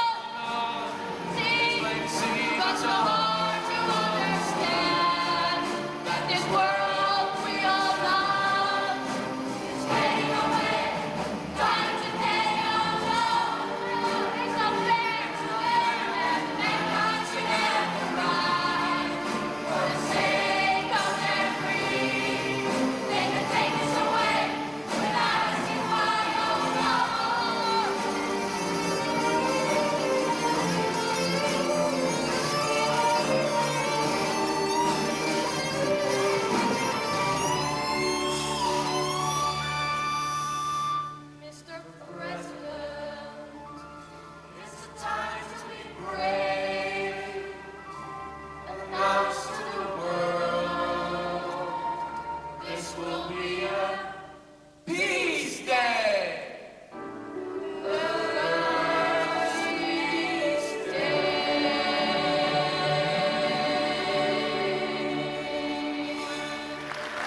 to you will be a day on which the governments of the world would announce a comprehensive disarmament program that will wind down military expenditure to practically zero, right? Well, you see, I and most of the experts that have studied that option think it an extremely dangerous one. That way, the bad guys win. When you have oppression or an invasion, like when Saddam Hussein invaded Kuwait, the world was very grateful that we and our allies in Europe and the Middle East had the firepower to drive him out. The Iraqis were not exactly grateful that you punished them by killing thousands of civilians and failed to punish the man and the government that had actually organized the invasion. Sure, it's more dangerous. Hundreds of small governments around the world legally licensed people to advance their goals with more and more powerful weapons than to have an international force governed by the community of nations that acts like a global police force. It could never work. Of course it could! It's never been tried! What was truly dangerous is that you have hundreds of nuclear missiles on a hair-triggered alert, ready to fly off, and that could bring about the end of the human race.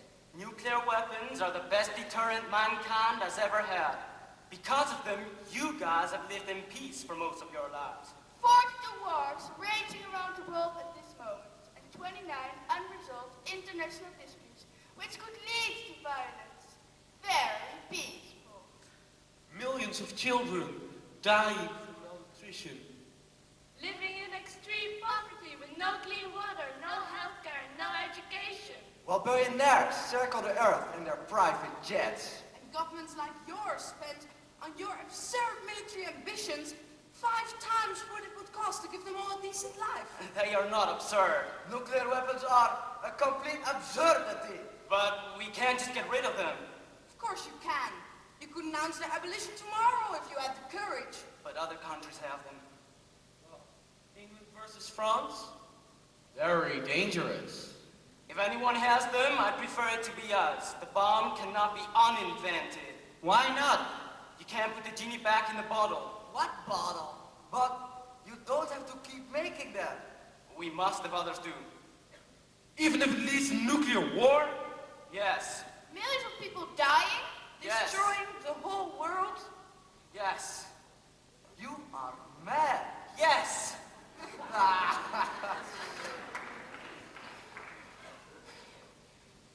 Gentlemen, you may leave and take the press corps with you.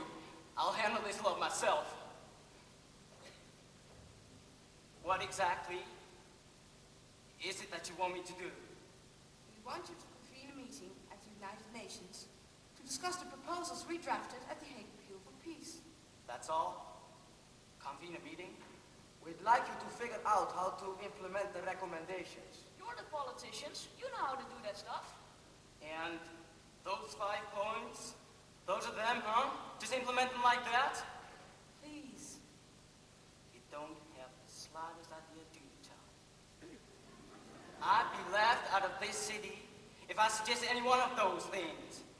My colleagues in the G7 nations would put me in a straitjacket and pack me off to the funny farm, let alone what the American people would do to me and my party at the next election. Sexual misconduct? With half the primary school population of Virginia would be as nothing compared to what recommending any of these things would do to my reputation. You could at least do the bit about nuclear weapons. Think what a wonderful gift to the world it would be. You would be remembered as the greatest president who ever lived. I can't. What would you do in the event of a nuclear accident right now? Nuclear accident? I go to my bunker. But what about your wife? And what about your kids? They come with me. But what about a grandchild or nephew at the schoolhouse in Oregon who couldn't Yeah. get back to the bunker? You call him up and say, sorry, kiddo. I could have got rid of these things a few years ago, but the timing wasn't right. And now you're going to have to fly. What do you want me to do? Just announce we're going to abolish them. Say, nuclear weapons have no military purpose. The World Court has declared their use illegal. Therefore, I have great pleasure in telling the world that we have no further need of them and will move to eliminate them completely from the face of our earth. I can't.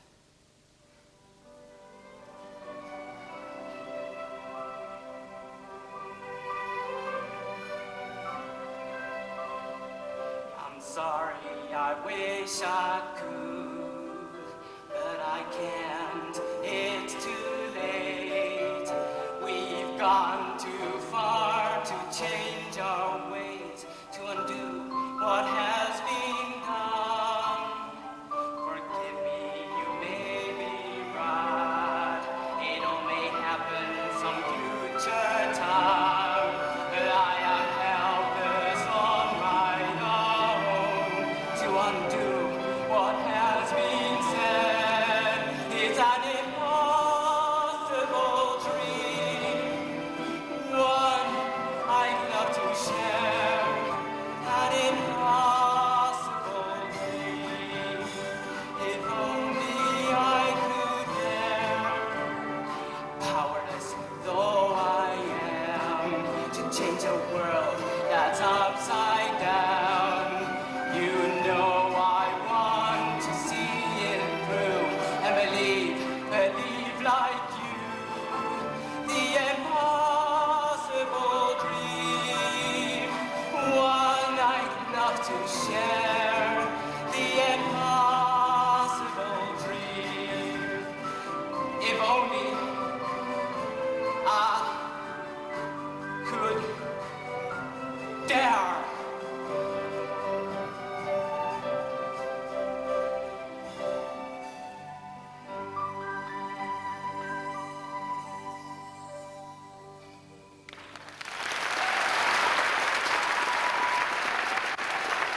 You're right, kids.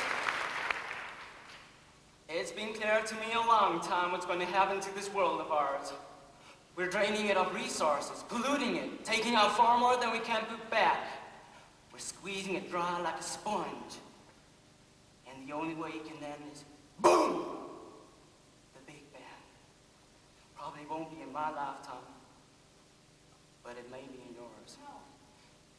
And you know, the saddest thing, when I look at some of the people around me, their greed, their selfishness, their sleaze, I sometimes find myself thinking it would be no bad thing. What? To blow up the world and start over again? It's in your power to blow it up. I know. If you want to save people, you have to save the planet first. You have to, kids, I can't. I'm up to my neck in the system and they'd eat me for breakfast if I even tried. But I want you to know, in my heart, I'm on your side. I want to live too. If there's anything I can do, You can agree to go Millennial Summit. You don't have to agree to anything ahead of time. If you agree to go, we know that every other leader would come. Oh, please, Mr. President, please. What are you going to tell the press out there? How you get this 150,000 kids out of Washington? Fire hoses and tear gas? you don't give me much choice. I agreed to attend a millennial summit of world leaders at the United Nations in New York, during which, amongst other things, the recommendations of the Hague Appeal for Peace will be considered. That's pretty good. I could live with that. And you will get all these kids off the mole and leave my city in peace? Sure. We'll move on to New York and camp out around the United Nations. Well, that'll be New York's problem then, not mine. Fine, let's do this thing.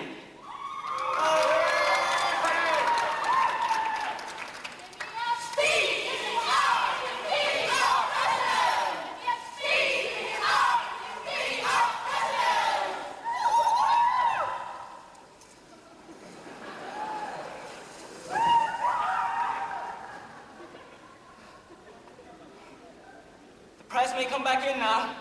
We have a final statement. Sure, can you give me a copy of it to check against delivery? Verbal only.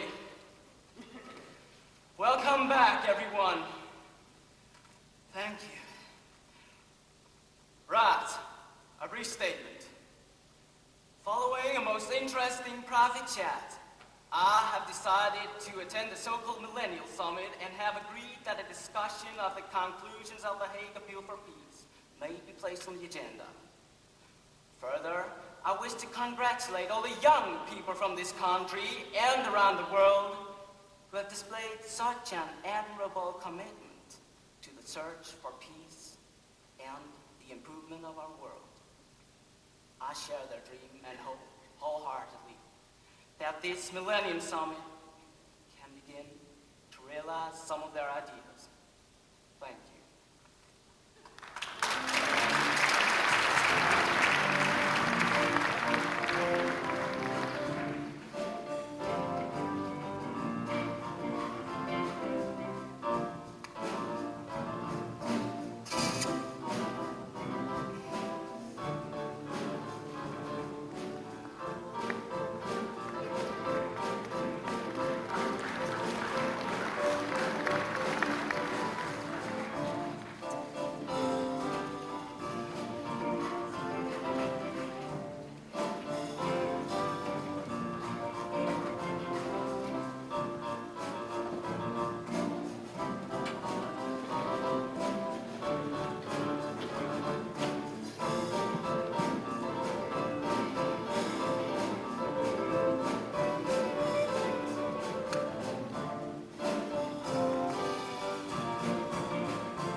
Not yet, but it will. You think so? It has to in our lifetimes. Well, why is everybody so frightened of the idea of the world government anyway? Because they think that stupid foreigners like me will tell them how to run their country. And will you? Oh yeah! United States of America, give $1 billion a day to Africa, starting tomorrow! Get real. Get real. Of course we won't. It will be a federal system based on democracy. It will be a world federation of democracies.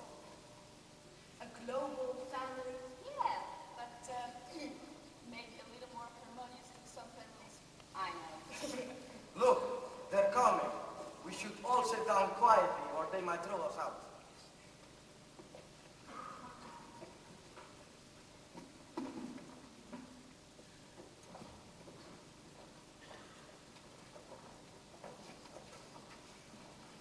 I declare this Millennial Summit open and call upon the first speaker, who is the President of the United States.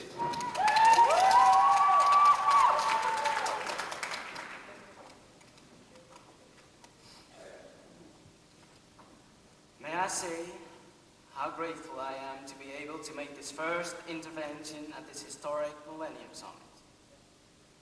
Very few human beings have been privileged to have been alive at the turn of a millennium. And as leaders of our countries at such a point in history, it is important that we give time to consider the concerns of that generation who will occupy that new millennium. My government congratulates the young people for raising these concerns and looks with sympathy upon them. We hope that this meeting will go some way to address them in a constructive way. Thank you.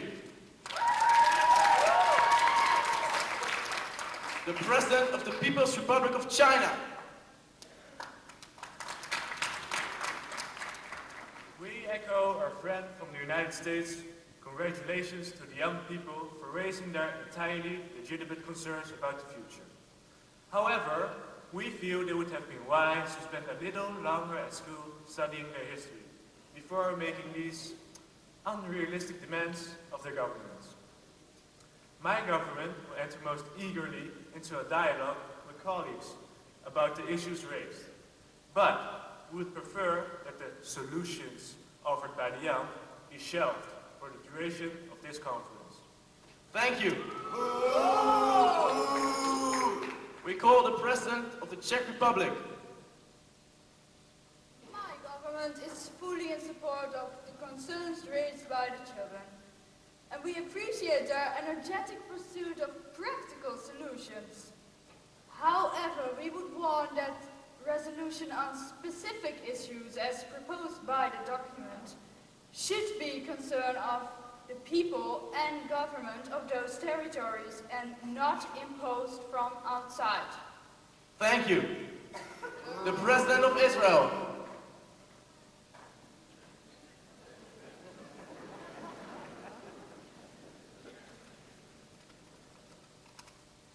I echo completely the remarks of my colleague from the Czech Republic and take issue with young people's slogan, "We want it all and we want it now," betrays a haste and an urgency that is entirely inconsistent with the complexity of the issues involved.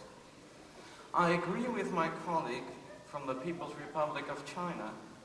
I welcome the chance to discuss these issues, but I feel we shall proceed more constructively if we ignore the young people's recommendations about how to resolve them. Thank you to all the distinguished excellencies.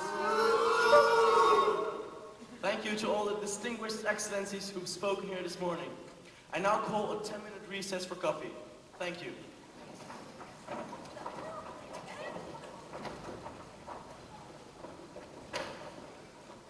Did you hear that? Ignore the young people's recommendations? What nerve, jerks! Bastards! Look at this! A no-account decree to any of the young people's demands. They are unrealistic, impractical, and dangerous. What is that? That'll be their briefing papers. Look, they've all been instructed not to agree to anything. This is all a big sham.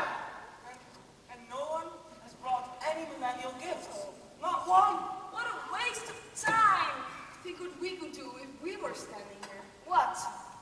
Well, we could agree to that Cyprus settlement we negotiated. Do you agree to that? We do.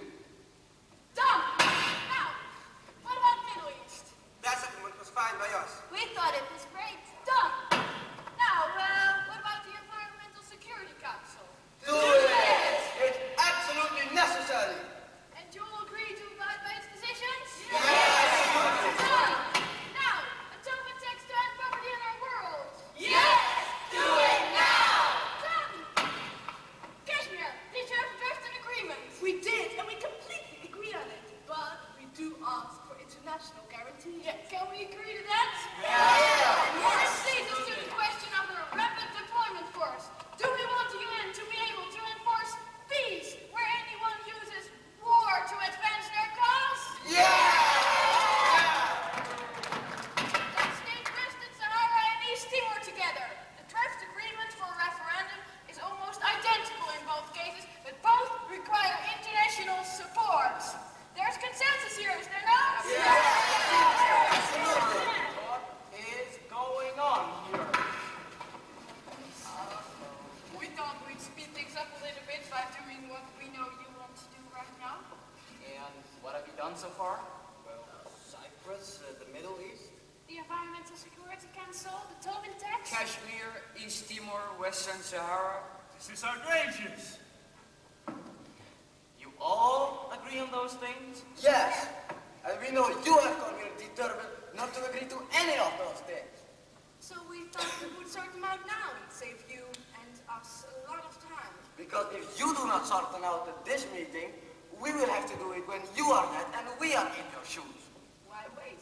I insist we remove these young troublemakers from this room immediately.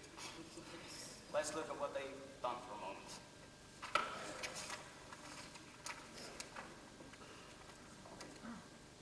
I'm looking at the Kashmir agreement here. It's impressive. We could agree to that, couldn't we? I can call the representatives of India and Pakistan to the meeting if you wish. Get them here! And the Indonesians and Moroccans too, whilst you're about it.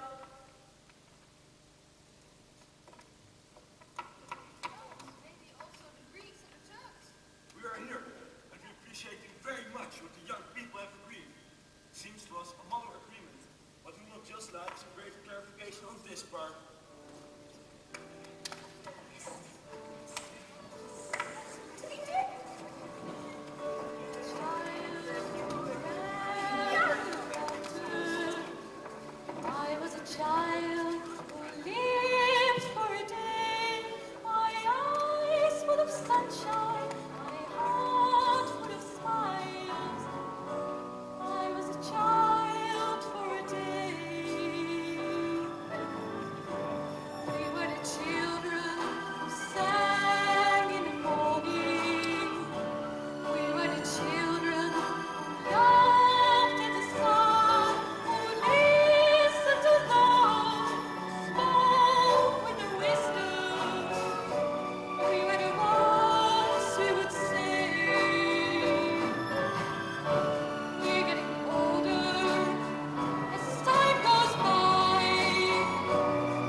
Every decision was still signed by their leaders, but they did push a lot more through than the leaders would have done without them.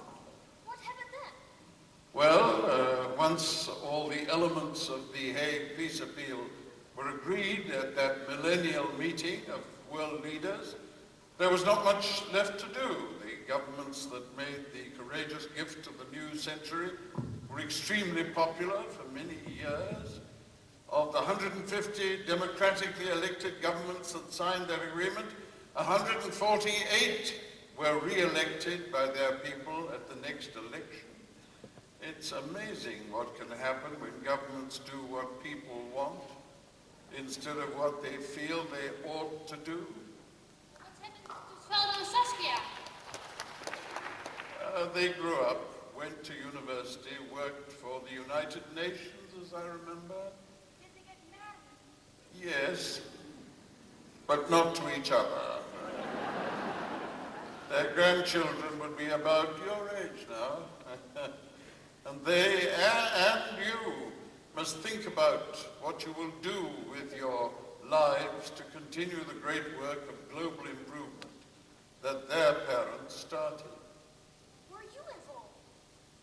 Well, of course, all the children of my generation were involved. But which one were you? Did you visit the president? Were you at TUN? Were you? Tell us, please. You were Sveldo. Yes, you were Sveldo. Look, Oswaldo. It doesn't matter which one I was. We were all in it together. And those that other kids trusted were pushed into leadership roles. We all have our part to play in building world peace. Some do it in business, remembering their responsibility to the environment and their workers. Some do it by being wonderful mothers. Not all of us are capable of that, of course. Bringing up their children as loving, caring citizens. Others still do it as teachers, as bankers, as accountants, or lawyers. In everything we do, we can build peace or detract from it. Children, too. Come on, I hear the dancers coming. Now you know the story of the first Peace Day. You must all be peace children, not just on Peace Day, but every day for the rest of your lives.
last 2 weeks, we have just been witnessing the work that the Haganum students have been doing, and I'm sure this has been happening for the last months and weeks.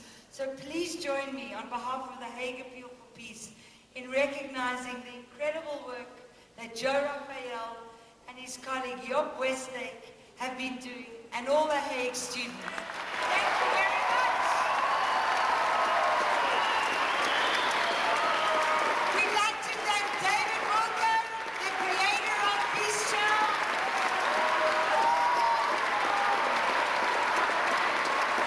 David Walker.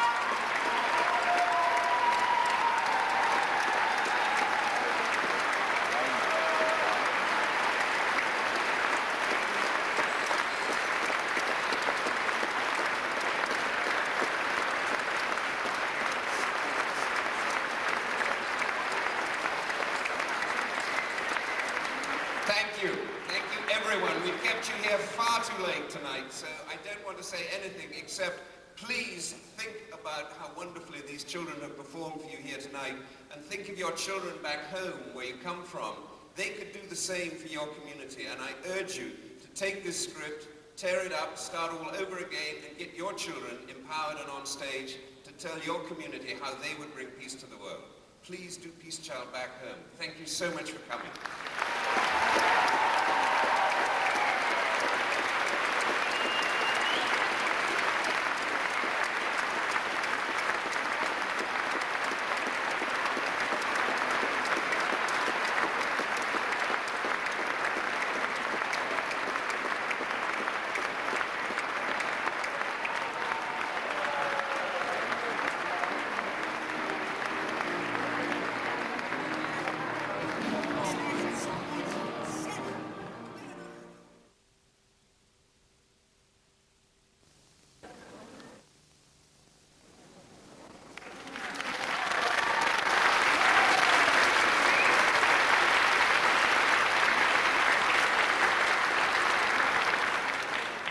Goedemiddag, dames en heren. Good afternoon, ladies and gentlemen.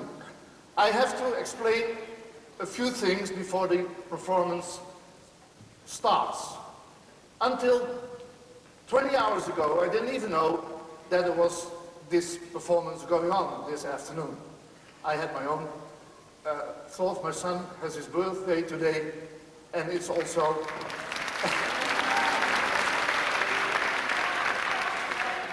and it's also, thank you very much.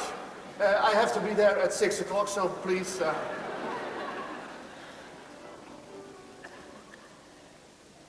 The part that I'm going to take care of this afternoon was originally to be performed by Peter Ustinov.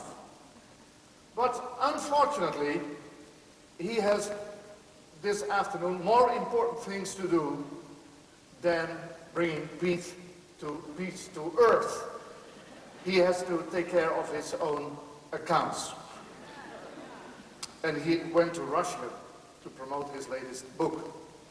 So yesterday they called me and asked me to take care of his part. And I couldn't see the script until 45 minutes ago. So, if you see me perform this, if you see me play the part and you think he doesn't know his lines, I play an old man. But in the first place, I play Peter Ustinov, who plays an old man with a lot of Alzheimer. And when I fall asleep during the performance, it's not that I'm that tired, but it's my part. So everything that goes wrong this afternoon is planned. So I want your appreciation for the people who have to do this with me, and I hope you have a very nice and good performance. Thank you very much.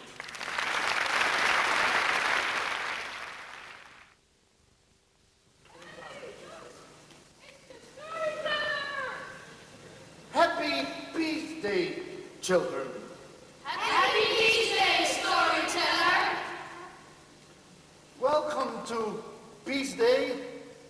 2015.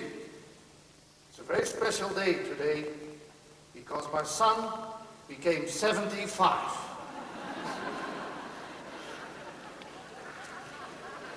Let's begin, as we always do, with your report on the state of the planet. How are we doing? There's lots of news, mostly good. But this year we thought to look at things that have changed the most since you were our age, back in the 1990s. What about the vital signs? No problem. World population is up. Health, nutrition, pollution, all looking good. No serious war. Military spending, almost zero. Reports of human rights abuses worldwide down to double figures. Poverty and the economic differentials of North and South are still the most troubling. But that's what our resolutions talk about. Fine. So let's hear what changed since the 1990s. There's a single world currency. China has a democratically elected government. So, Africa, with the profits from its Saharan solar energy program, this year is giving aid to parts of Asia and Eastern Europe. Serbia beat Belgium in the European Cup. And they were celebrating in the streets of Zagreb and Sarajevo. How about that? Passports are a thing of the past. You can drive from Bombay to Barcelona without showing your passport once. Palestine and Israel are now each other's biggest trading partners. There hasn't been a terrorist killing in Northern Ireland for 52 years. The latest car from Sweden produces so little pollution, they're giving it a zero carbon tax rating.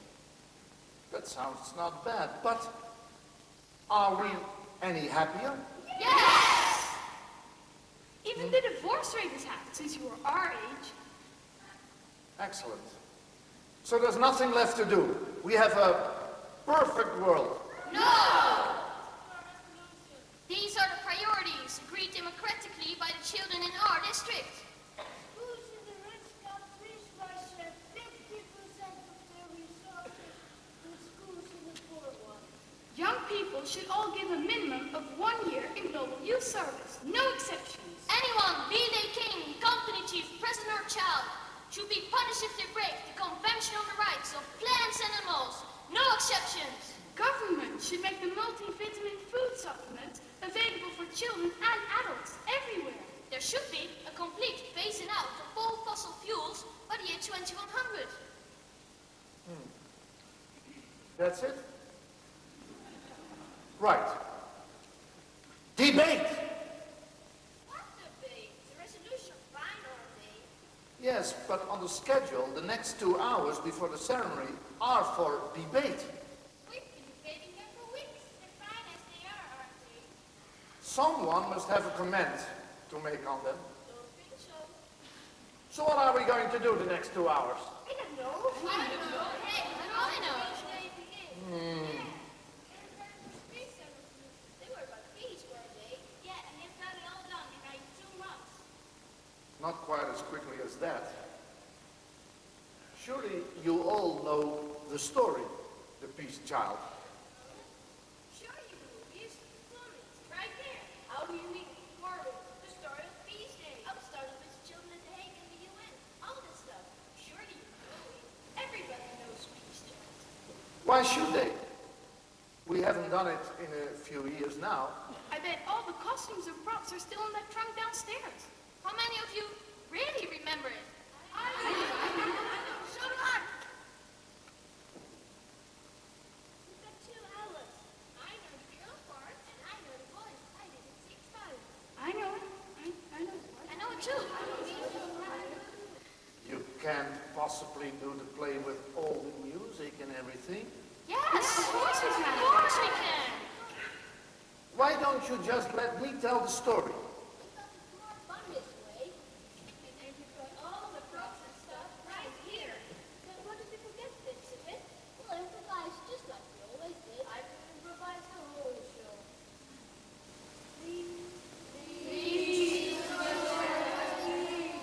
Where are we?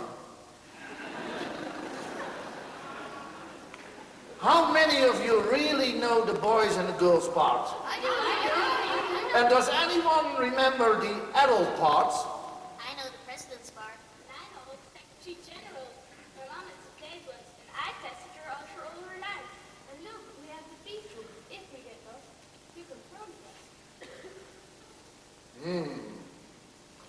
What sort of prop is this? Must be very special. Put that back. Not to carry for an old man like me. It's all very irregular. But Peace Day is the day that adults are supposed to listen to the requests of children. So, I agree. Yay! Well, begin in the old way. In a circle, all those of you who know the children's park. Do you remember? Yes. Very well. Kneel down, eyes closed, minds at peace. Quiet. And let the peace child be chosen.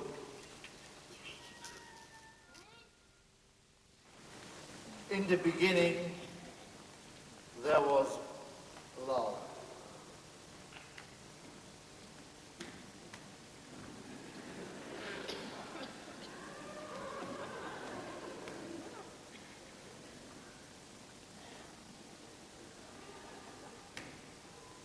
Love.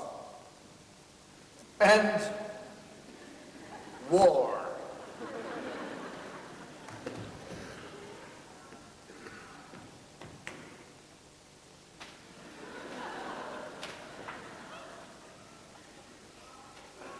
And more war.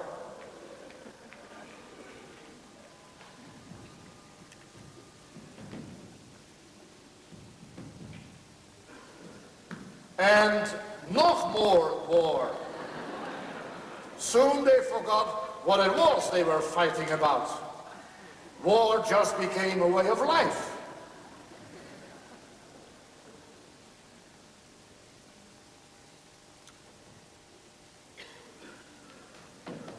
And at the end of the 19th century, the world held a peace conference at The Hague.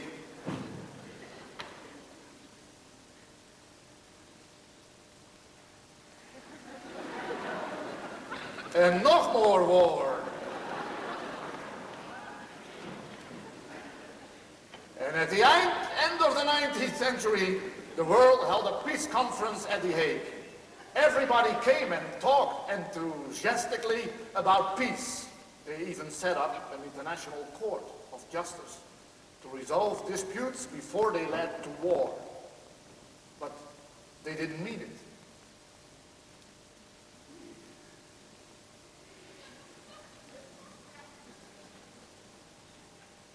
That conference ushered in a century of wars, more bloody, more cruel than our world had ever seen, with ever newer and deadlier instruments of killing. In it, mankind discovered a weapon which would destroy not only the enemy, but every living thing in the entire world. War had become an insanity. For a few, new war would be a war without winners. War. That was what it was like. Hundreds of people killing each other and then calling on God to save them? Pretty stupid, huh? What was there that was worth killing everyone for? Quite a lot back then. Peace, freedom, enough land to grow your food. We have the global police to guarantee us all those things. They didn't come until much, much later. You're getting ahead of yourselves. Let's go back to the story. Wait a moment. Was there really a bomb that could destroy the whole world?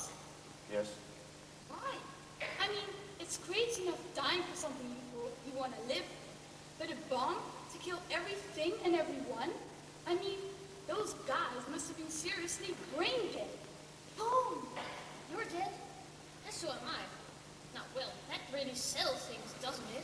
I don't know if you guys went to school back then, but you clearly didn't learn very much common sense. It was not so simple. If you live in a time where it is normal practice to sacrifice human beings to the gods, you accept that this is the way it is. You don't try to change it because you don't know any other way. And then suddenly, something happens which makes you realize that what you believed was unchangeable. And that what you thought that was unchangeable could actually be changed very easily. And so you changed it. And that's what happened to all of us when we went to the Hague Appeal for Peace in the summer of 1999. Let's turn to dust. Well, you see, when the Congress ended, she and Osvaldo were heroes. Their pictures were on the front pages of the newspapers. They were on TV shows, Oprah Winfrey, Katarina, Jerry Springer, CNN, BNN, CNN, radio phone-ins. The Hague Appeal was sent to heads of states around the world. They even met some of them. But nothing happened. They felt frustrated. And when they got back to their schools, their fellow students taunted them, asking them why they hadn't solved all the world's problems yet. And they didn't know where to turn next. Why didn't they call many of their friends? Of course they did. But that was where the problem started. She did too. I don't think she had the slightest idea. Had Osvaldo written to her, asking her to come? I don't think so. They had been writing to each other, telling each other how they were getting on. But I don't think he asked her to come. She sounds a bit mad, Saskia. She was certainly determined, passionate, a strong believer in herself and her destiny. A lot of great people in history were like Saskia. They do things not because they have worked out exactly what to do, but because they feel deep inside that this is the right thing to do. Sometimes they are completely wrong. At other times, they are completely right. Look at St. Joan. She was completely right. Look at Christopher Columbus. He was completely wrong. Great things can come from following your intuition. It certainly worked for Saskia.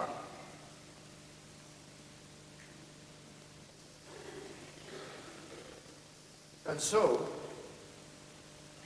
Osvaldo and Saskia traveled up country to Guayaquil. But Osvaldo was poor, and Saskia had little money. They traveled by an old bus, which has almost as many people on the roof as there were inside. The farmers carried with them chickens, goats, even a small calf. The smell was intolerable. Saskia accepted it because Osvaldo seemed to think it all so normal. They bumped along appalling roads, past shanty towns where women cooked over open fire pits, thin, gaunt faces peered from windows, screened with wire or tattered cloth, naked children splashed in sewage-laden streams, hillside steams with stinking rubbish, and farmers struggled with wooden plows across stony fields, barely able to support weeds, let alone a crop. From time to time, they passed the heavily guarded driveways to a hacienda. Millionaires, smiled Osvaldo. Narcotrafico. Saskia flushed with anger to see such wealth alongside such poverty. When she fell to dreaming once again of how lovely the world could be if all the energy and knowledge poured into military to kill people more efficiently could be poured into countries like this to give them a decent life. She felt an urge to get down from the bus and gather the children to her, begging their forgiveness for having failed in her mission. But as they traveled onward, she became more and more convinced that her mission was far from over. In fact, it was just the beginning.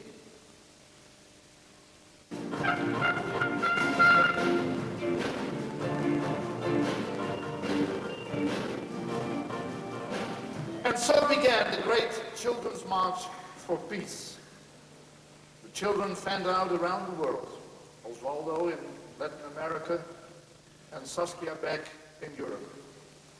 And everywhere they went, they gathered children to their cause. It was no easy task. So that was how it happened? The kids spoke